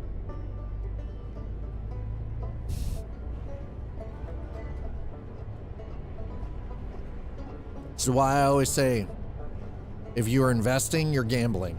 If you lose, you lose. That would be like suing. That would be like going into Caesar's Casino in Vegas and putting $100,000 down on all black on a fucking on a craps table or on like roulette and freaking losing it and then trying to sue the casino.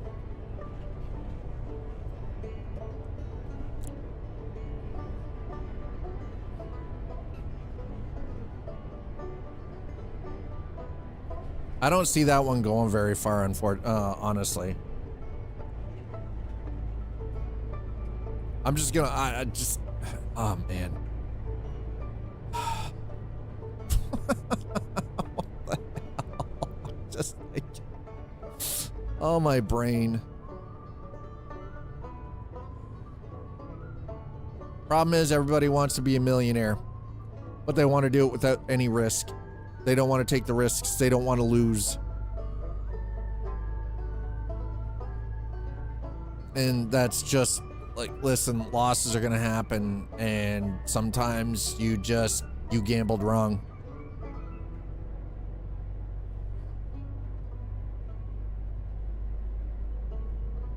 Well, no. But the shareholders, Hasbro shareholders are suing the company for doing exactly what the company is supposed to, which is print Magic the Gathering cards, right?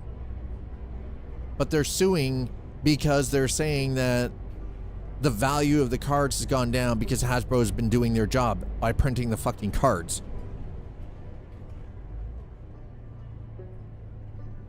They want to drive demand at the low end, but not at their expense. Yeah. No, exactly. Which is, it's asinine though. Like, and you know, like Slider, you know that. I mean, you know this firsthand, right? Like, it is so completely asinine. So they need to grow the game, not the card volume. Exactly. Magic is 20 years old. Actually, I think it's older than that. I think it's closer to 25, 26 years old. Yeah, it's like 20 plus, right? It's been around a very long time.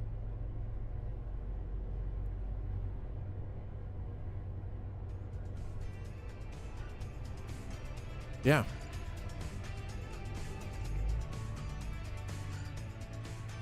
I think part of the problem comes from they're constantly trying to find ways to...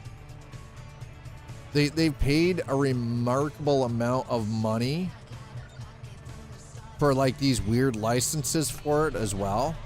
I think it's part of the problem.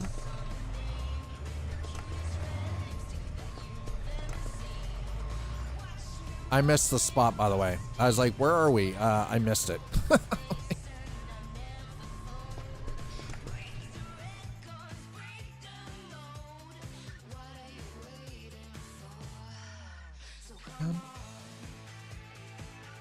All right, we're gonna take that. Hey.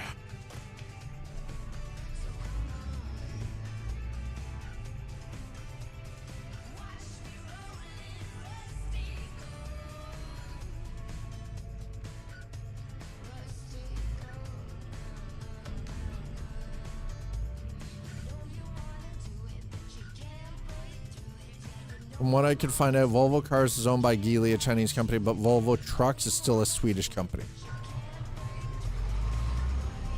So they sold off parts, right? Trucks probably way more profitable, probably.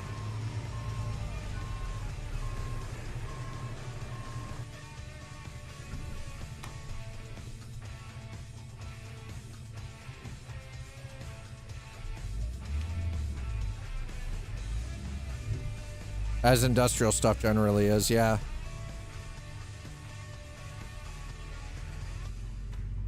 Man, that early morning sun is awful bright. Holy god damn.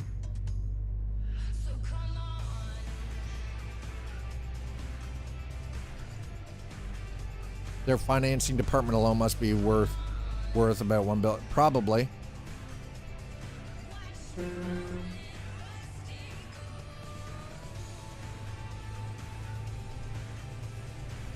I'm not gonna lie, I'm looking forward to playing Hightail tomorrow.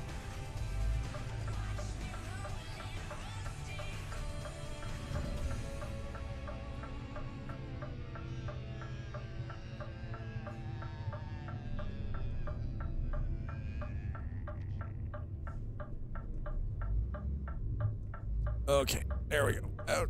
Ah. Norfolk line, huh?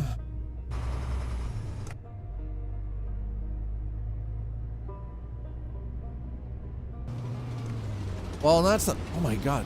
Oh my god, that train actually looked like a real train. It wasn't like locomotive in one car. Looked like actual proper passenger service. By the way, question for those of you who are familiar with the Nordic region, how is the rail service up there?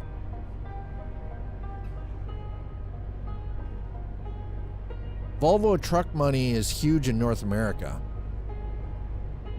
A lot of fleet vehicles.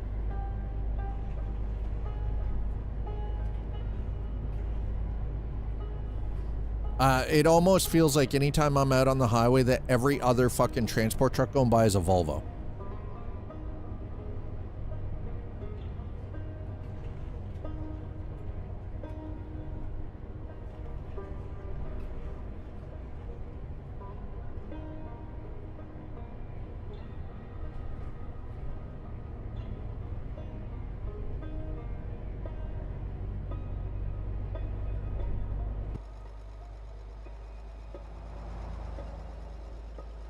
Oop.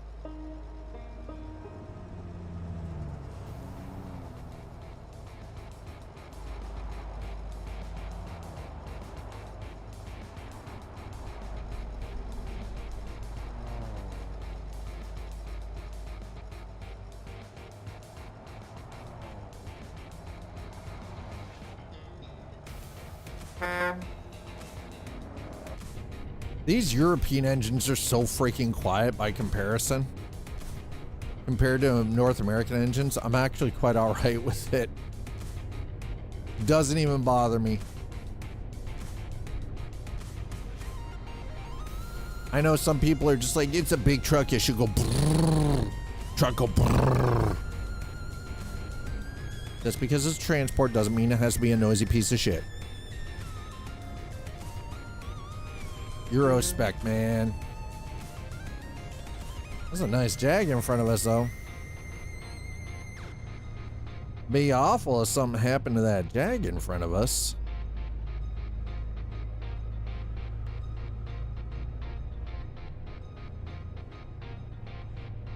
Search for Volvo trucks total company worth and got this answer. AB Volvo net worth as of January 27, 2026 is 71.44 billion. Holy crap.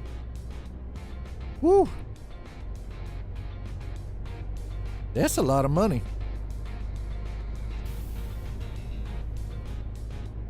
That's pretty decent. Really nothing to sneeze at.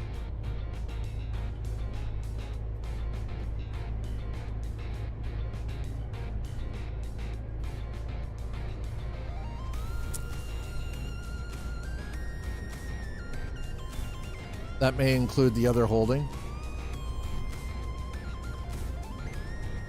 Possibly.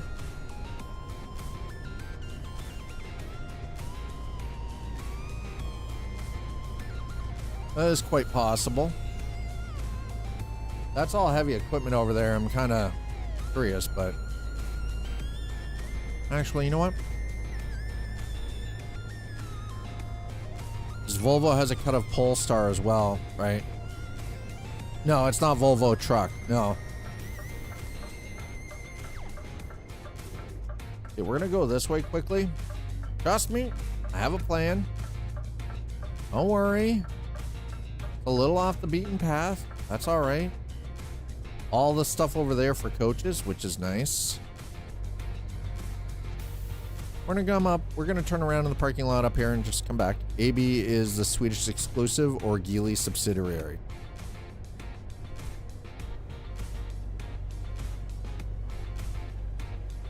I think AB is the Swedish exclusive.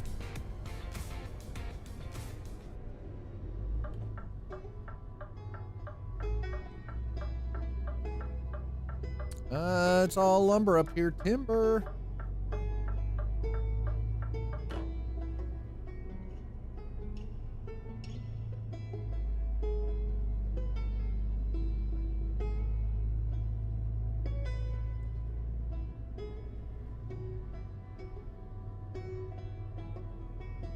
But Geely can still have 71% of that.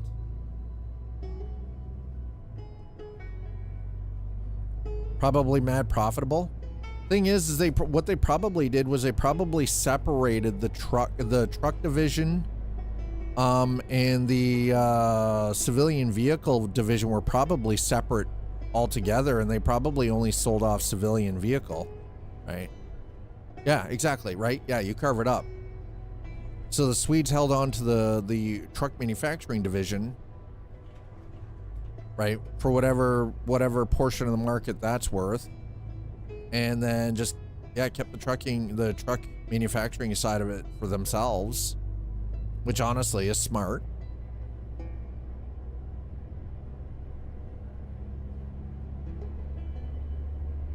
And I think the that also doesn't include the heavy equipment, because here's the thing: Volvo doesn't just do trucks; they also do heavy construction equipment.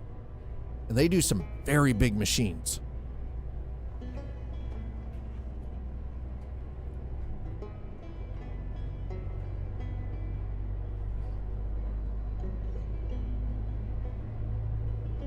Because I know Champion Road Graders, which was originally from the town that I grew up in, my hometown. Champion Road Graders was bought out by Volvo. And then they took all the engineering and all the IP and everything, completely shuttered the plant in Goderich, which put hundreds of people out of work, and moved it all to Mexico.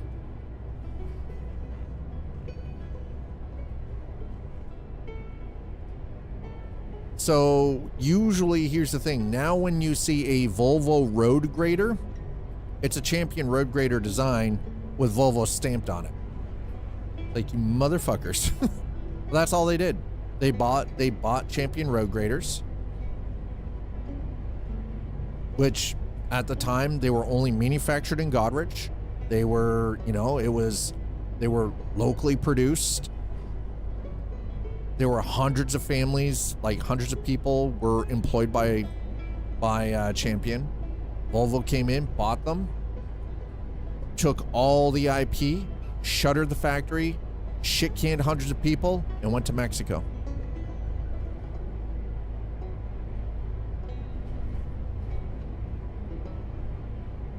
Why is Fable not going to be as good as it was?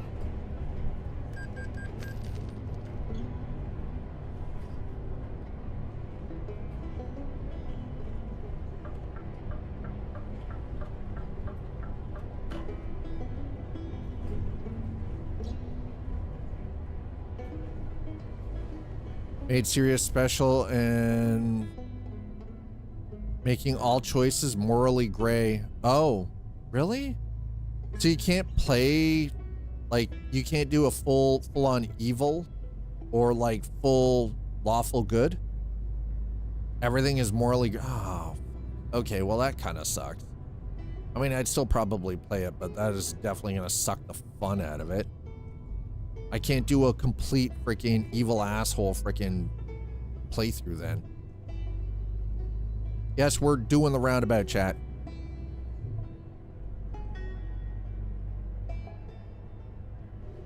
Liquid cooler. Tech Noir. Liquid. 360 rad.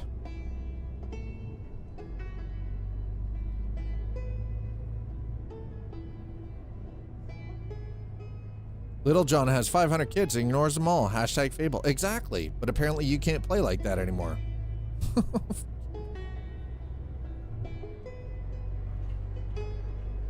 Yeah, liquid cooler. I've been using liquid for like better part of a decade now. Hundreds of kids in each town and then ignoring them as you rode through. Yeah. Yeah, apparently you're not going to be able to do shit like that anymore. You can't be a complete bastard now. They're taking that choice of playing like full lawful good or like full on fucking chaotic evil. You're not allowed to do that, right? That's a crime to game. It is, honestly, it is a crime to gaming. Yeah, it's morally gray. Yeah, well, reprehensible.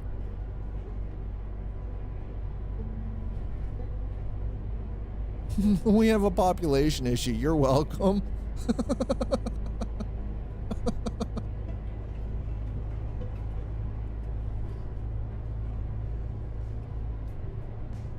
All because some of us would be knocking up everybody we can in every town just so you had hundreds of children running around in the game. Why? Because you could.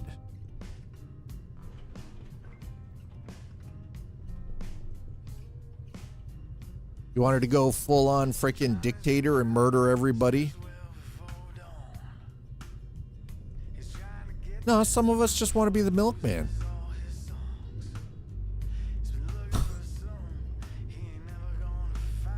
What's wrong with a baker's dozen here or there?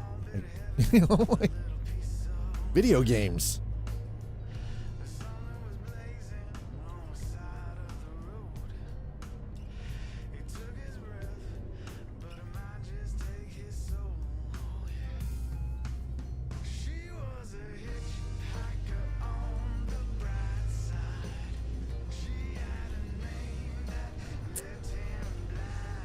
But what if I want to be a dictionary salesman? I'd rather be the milkman, personally, right? I want to be the brunt of that joke. Your father's actually the milkman. But only in video games. Because then that doesn't make me morally reprehensible as a human being in real life.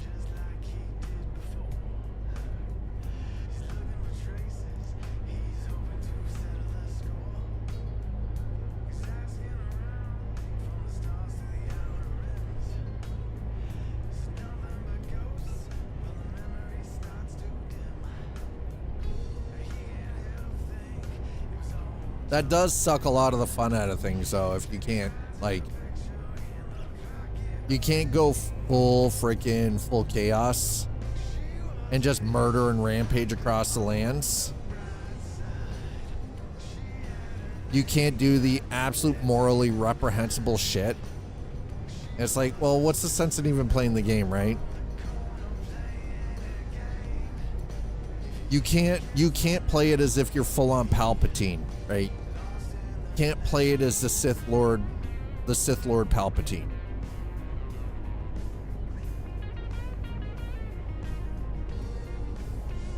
Really? I don't know. That's how it used to. You used to be able to go full fucking dark side. That was kind of the fun of it, right? You play the game, you kind of play it like, you know, if I was actually this person, and you know, if you're you know, a morally pretty decent human being, you played it pretty well, you know, you followed the laws and yada yada yada, right? And then you would go back and you would play it like full on fucking Sith Lord. Because it was fun.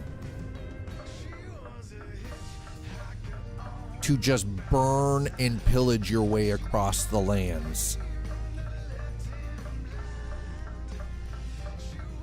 man? Did that bus just hit my trailer? You mother...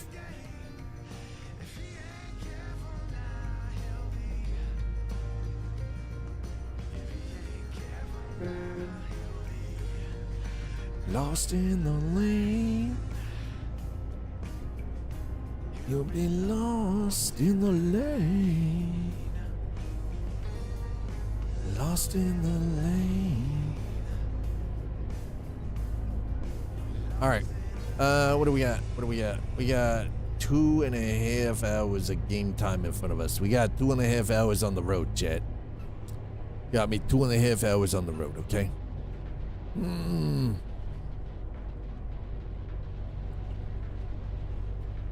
U.S. truck engines top out 605 horsepower and 2,780 newton meters of torque. Yep, biggest Volvo truck engine makes 780 horsepower and 3,800 newton meters. Sounds about right.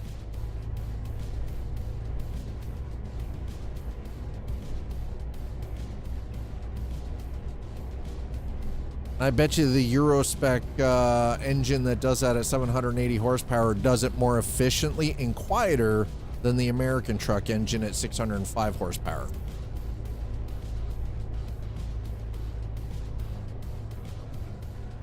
Looking at some tests, it's only a couple of degrees difference between liquid and air. Had a couple of liquid coolers die on me. Never had an air cooler die. The thing is now, the crazy thing is tech. Now, air coolers are just as good at transferring heat now as a lot of liquid coolers are, unless you're getting into custom loop stuff. But then the problem is when you get into custom water block, custom loop work, like in like multiple radiators and everything, the issue then comes down to you're spending almost as much on the cooling loop and the blocks as you are on the computer itself. At that point, it becomes like great for a hobby if you've got the money to fuck around with it, but it financially is like kind of irresponsible if you don't have the money for it, right? And let's be honest, there is some really beautiful custom freaking water cooling solutions out there, right? But air cooling, honestly, for best bang for the buck at this point, like here's the thing, if the water cooler that I'm currently using right now died, I would probably replace it with an air cooler. For the price, probably replace it with an air cooler. Because air coolers are now just as efficient as a lot of these 360, like these 360 AIOs, right? Why not? Save yourself a couple of bucks in the meantime.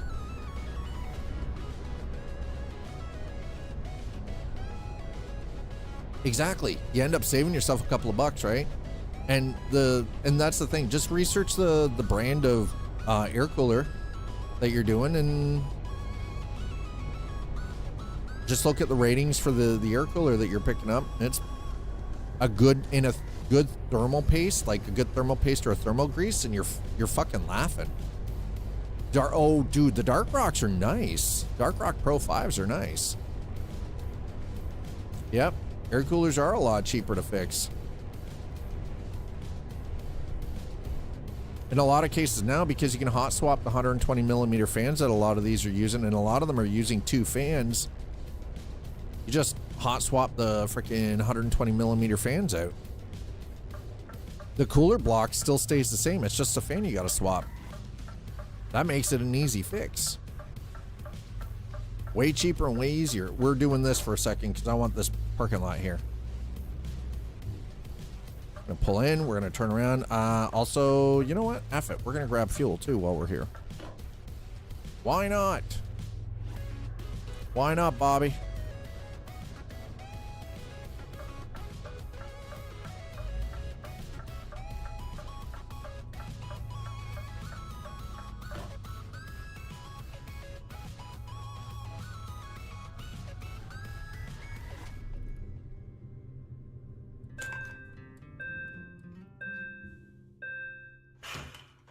Plus, it has no RGB. You know, I think we're starting to see the death of RGB.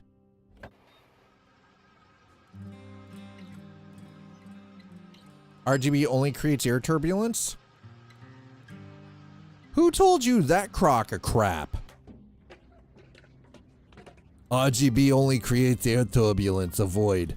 Who told you that bullshit?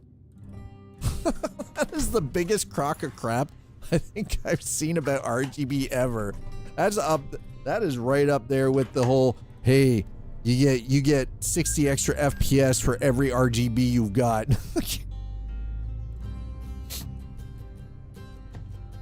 Seriously though, I think I honestly think that clean aesthetic of no RGB is really making a comeback, and I appreciate it because I think RGB has been fucking overkilled. It's been overdone. I am good with new components coming out with no rainbow unicorn puke. Rob's are 3 RPM from every fan. You know, I'd almost believe that. I have a Noctua D15 Chromax laying here, waiting for my PC upgrade when I can afford it. Yeah. My 40 millimeter double Noctua is hot stuff. See, there you go. Right? Noctuas are actually great. Yeah, I'm done with the RGB. Seriously, I'm totally done with RGB. You know, that extra 2 watts really makes a difference. Shut up, Quantum.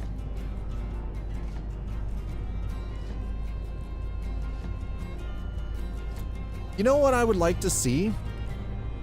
Can we go back to when you could pick out a fan and pick out a single color for it, like blue, purple, yellow, orange, red, green, right? White, UV, instead of RGB everything?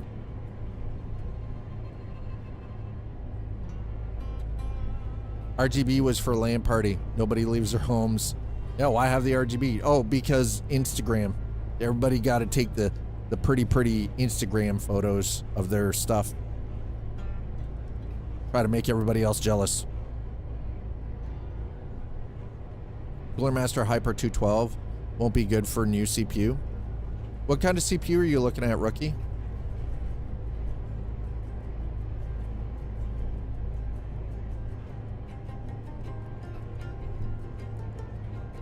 $14600K.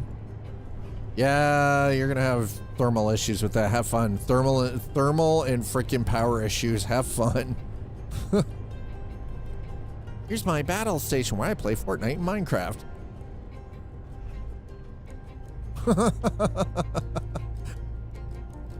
The cop did it to itself.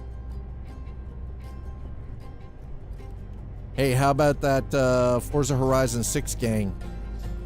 Frustrated over my stupid body not being able to make up its mind, so I might be extra snarky at the moment. I mean, I understand the snark. I can appreciate that. I need to build me a brand new Forza Horizon 6 battle station. There you go. Ooh, I remember I remember cathode tubes. Fuck yeah. The UV, the black, the UV coal cathode. Oh my God, that was a vibe, man. That was an absolute freaking vibe. You'd sleeve everything in UV reactive, right? And you could choose the color of the UV reactive sleeving you were using. Fuck, that was a vibe, man. And you would have to take time because you'd have to do each individual kit. You couldn't buy them. They weren't pre-made. You were doing your own freaking sleeving. Yeah, it's hungry and hot. Well, I mean, it depends on what revision of the i5 14600K you're going to get. And it also depends on the motherboard too, right? Because while some of it is BIOS, some of it is firmware, not all of it has, with the Intel, those Intel grade chips have been, not all of it's been fixed, unfortunately. When I turn my monitor, I could feel my butt get pulled forward. We liked that. That's right? Must be so distracting to have all the RGB puke on when you're gaming or your PC right next to you. So, my keyboard is set to a purple, a standard, no movement, It is a static purple. My mouse is set to a static purple. All the lights that I could turn off on my PC, I turned off. The ones that I cannot...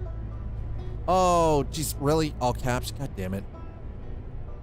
Yeah, Rookie. Listen, Rookie, I'm sorry. You know the bot doesn't like all caps. It gets mad. Okay. And then anything I could turn off, I turned off in my gaming rig, and the rest of it is set to purple. It's set to as low as I can set it, so it's not like super bright. Like you're not, and again, it's all static. All my lighting is static. I don't need blinking freaking rainbow unicorn poop going on through my PC. I don't need it. I like static. I like clean. Right? I've got black and white freaking custom sleeve cables. It is nice and clean. It's just a solid, clean aesthetic, right?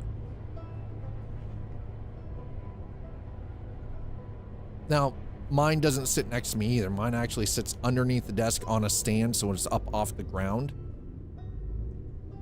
Not that it really matters because it is a finished, it is a polished concrete floor that it sits on.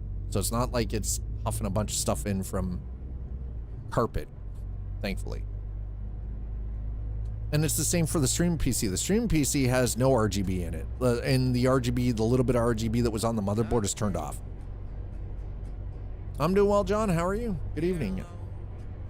I'm tired of the snow. Winter can go fuck off.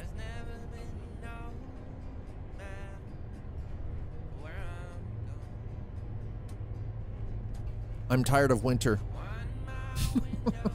I'm over it. There is no way. Oh, that's what I thought it was going to drop down here.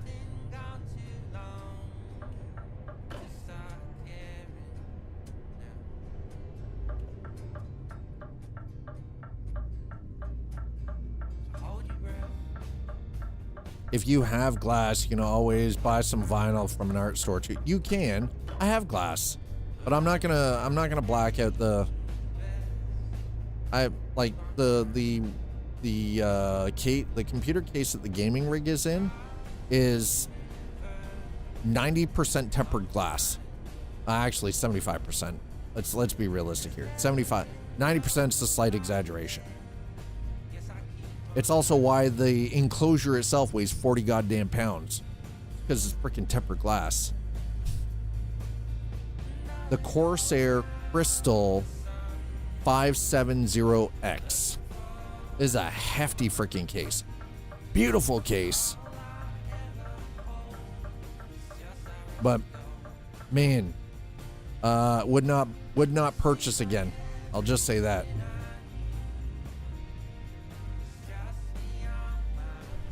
Would not purchase again. It's too big. Or when I say too big, I mean it's like just too clunky.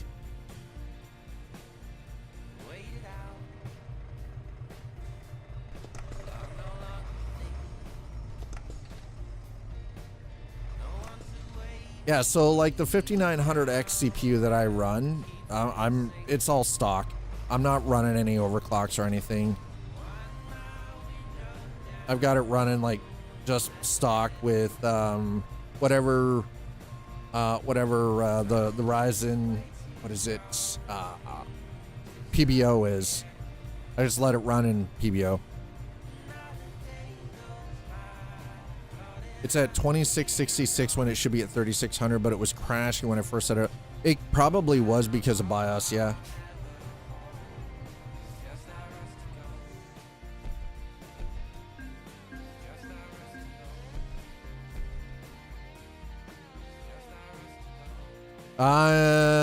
Nope, we're not gonna, I am not touching the beta update. Not touching it with a big stick.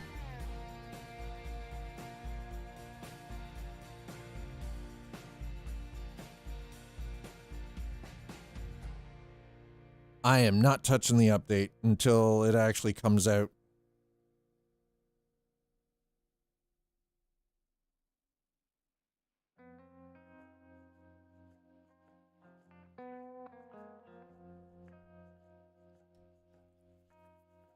That's right. I'm not testing their shit for free anymore.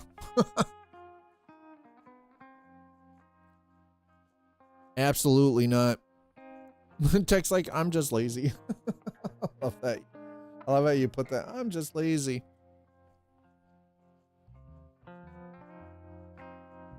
Would be nice to get it up to 3,200. I know I need to do some XMP shit to get it working. Yeah, you're gonna definitely have to do some XMP for sure. We're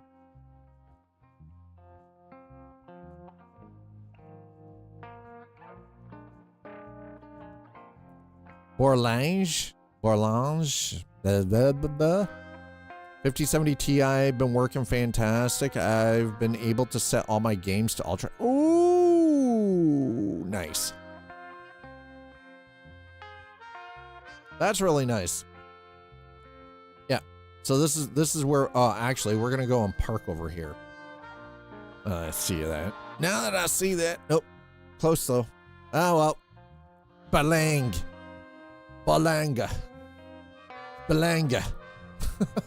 I don't know. Listen. I'm gonna just butcher the shit out of it now. Now I'm just doing it though. Fuck around and piss people off because I can.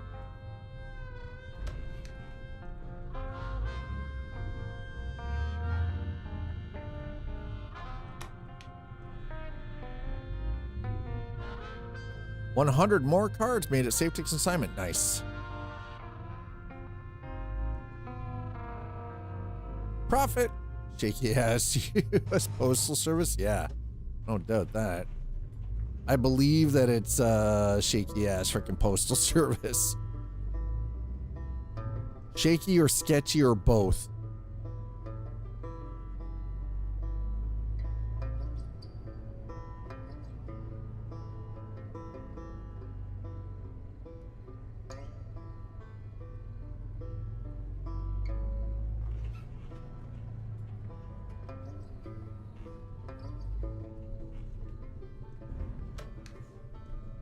I document the big cards, so worst case, I get the cash on those. Nice. As you should, seriously.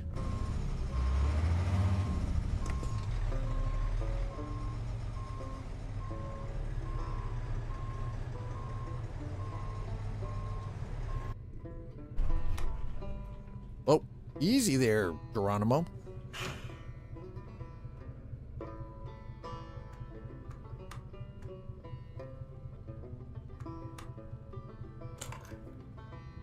Where's this guy think he's going? Okay. I'm like,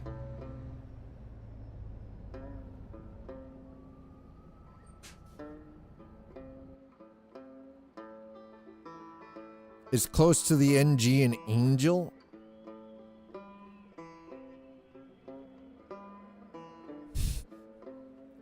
Don't do this to me, Quantum. My brain can't work on language. Oh my goodness. My brains are hurting. They're gonna start leaking out my ears anytime now. Absolute.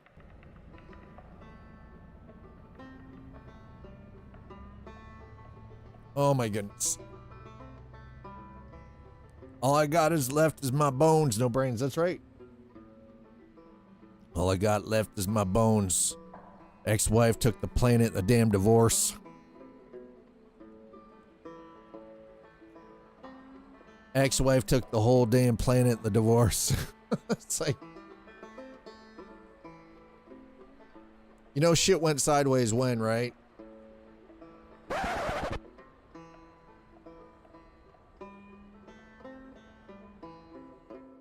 Oh my goodness.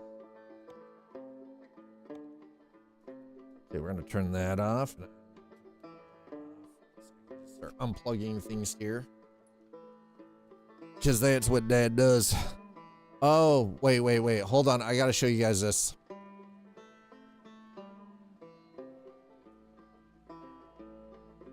Yes.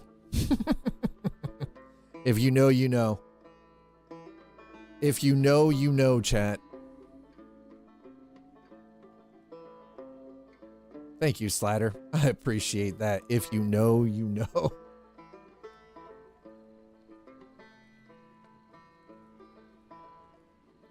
Damn, Tixian, those are beautiful photos. Hell yeah. Love it. Wait, what? Free games? Wait, free? Along the edge.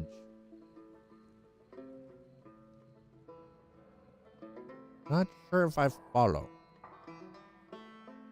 That's right, flying toasters. That is exactly. Now that's some nostalgia right there. Video toaster screen, baby. Ooh, God, that takes me back. Oh, that makes me feel so good. Okay, hold on. Okay, so if you have a program called Wallpaper Engine, which, by the way, if you don't, you're doing it wrong. That's where you get that.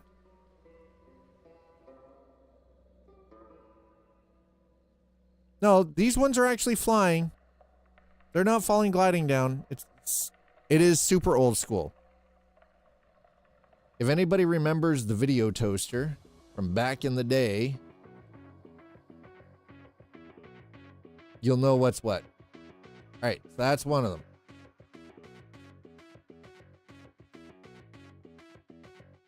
After Dark flying toasters. There we go. Yeah.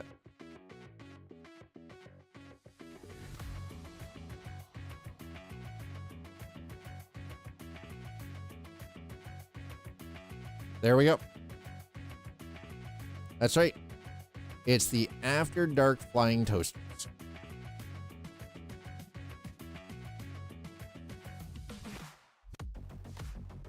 This is some OG stuff. If you know you, by the way, okay, so here, because we were talking about this earlier.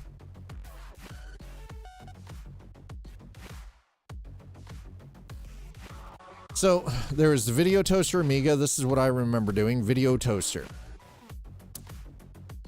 This comes from this. The NewTek Video Toaster is a combination of hardware and software for editing and production of NTSC standard definition video. The plug-in expansion card initially worked with the Amiga 2000 computer, provides a number of BNC connectors on the exposed rear edge that provide connectivity to common analog video sources like VHS VCRs. The related software tools supporting video switching, Luma keying, character generation, animation, and image manipulation. For a few thousand US dollars, the hardware and software provided a video editing suite in the early 1990s that rivaled the output of contemporary professional systems, costing 10 times as much. It allowed small studios to produce high-quality material, and resulted in a cottage industry for video production not unlike the success of the Macintosh in desktop publishing market only a few years earlier. Right. The one from the Beach Forest I found on the web, but the one from the Mark Dam taken by me. Nice. Very nice. I have a 3070 new GPU to run this. So, the Video Toaster won the Emmy Award for Technical Achievement in 1993. Other parts of the original software package were spun off as standalone products, notably Lightwave 3D. Lightwave was fucking phenomenal, which achieved success on their own. As the Amiga platform lost market share and Commodore International went bankrupt in 1994, as a result of declining sales, the Video Toaster was moved to the Microsoft Windows platform, where it is still available. The company also produced... So this is NewTek, by the way. And if you know anything about NewTek, NewTek is still around. NewTek is still around. NewTek introduced the TriCaster Studio, right? TriCaster supported 6 cameras, right? This was in 07, 08, right? These guys, yeah, so there we go. Here we go. The company found widespread fame and started the desktop video revolution by releasing the Video Toaster, an innovative system for low-cost video switching and post-production. The company was featured in high-profile magazine articles such as Rolling Stone, was also featured on NBC Nightly News. In the early 1990s, a proliferation of video effects in television shows was directly attributable to the Video Toaster's effect of lowering the cost of video processing hardware from the $100,000 range to the $4,000 range. In addition, the company developed Lightwave 3D, a 3D modeling, rendering, and animation system which has been used extensively in television and film. For example, the television series Babylon 5, which we were talking about earlier today. For example, the television series Babylon 5, which eschewed models for space scenes as 100% CGI from the first episode using the new tech software. The fame of Video Toaster extended beyond the product. The company's founder, Tim Jennison, and its vice president, Paul Montgomery, were presented as a new breed of entrepreneurs running a different kind of company. Enterprise D is on one 24-inch monitor, spiraling United Federation of Planets logos on my second 24-inch, and spiraling Galaxy on my 49-inch ultrawide. Nice. So New Tech does still exist, and if memory serves correctly, New Tech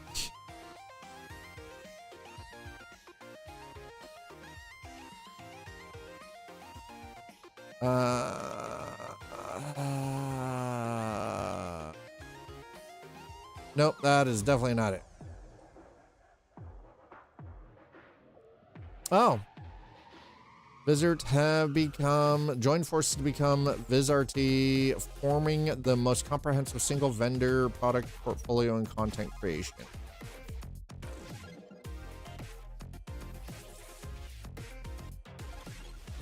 Huh. Well, that just happened. PTZ cameras, Viz Arena, Viz Artist and Viz Engine, 3Play Family, TriCaster Family, Viz Trio, Legacy Products, Viz Virtual Studio. This is all the kind of stuff that that New Tech was. Do they make RGB? No, they don't make RGB. Yeah, apparently, I don't know. I'm guessing New Tech finally sold to VizRT. What?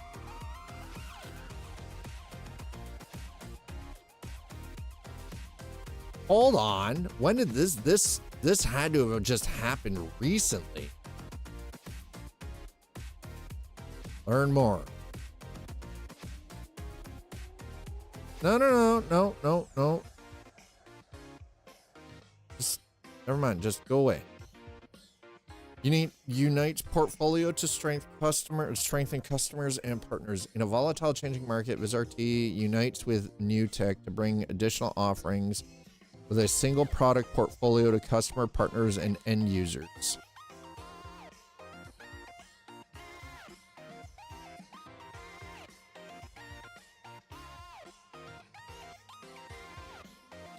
Bergen, Norway.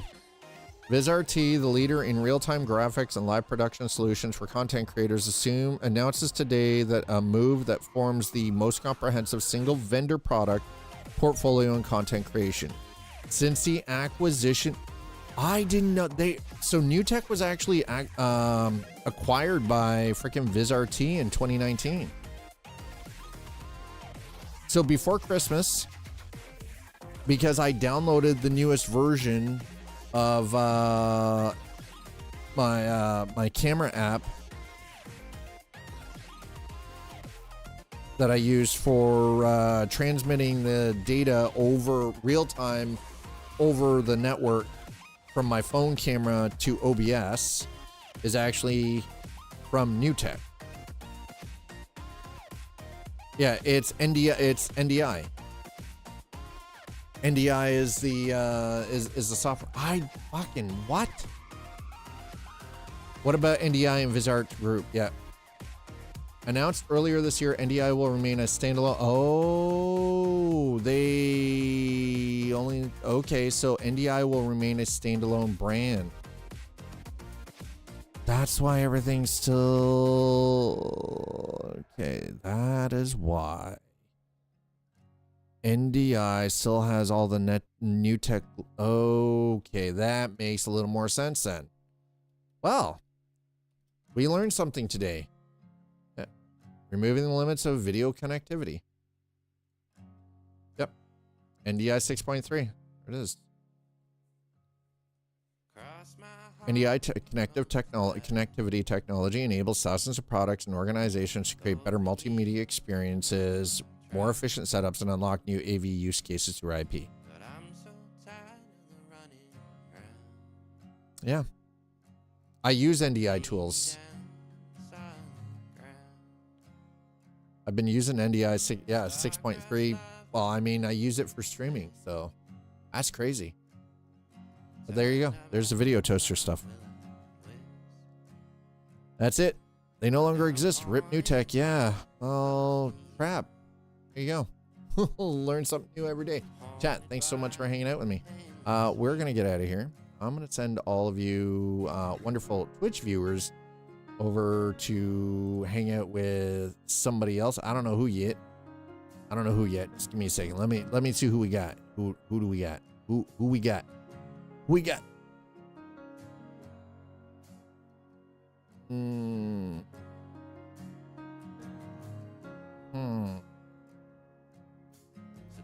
My heart and hope to die. I'm gonna send you all over to Logan Place. Yeah, I'm gonna send you guys over to Logan. Logan is hanging out in the verse, I do believe. Patch 4.6 tomorrow, new to SC. Come on in. We're gonna send you over to hang out with Logan Place.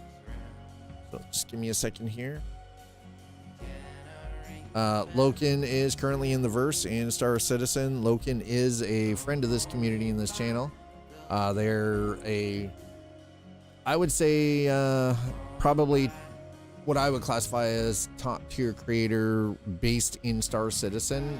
Incredibly knowledgeable, super friendly, and just all around good, decent human being. I'm going to send you guys over to Loken. Go show them a little bit of love. When you get over there, if you could, copy this and put it into their chat. Okay? Put that into their chat. When you get over to Loken's channel, when I send you over there, throw that down into their chat. I'll see you guys over there. Have yourselves a wonderful Tuesday night. See you back here for Wednesday stream. We're going to be checking out, by the way,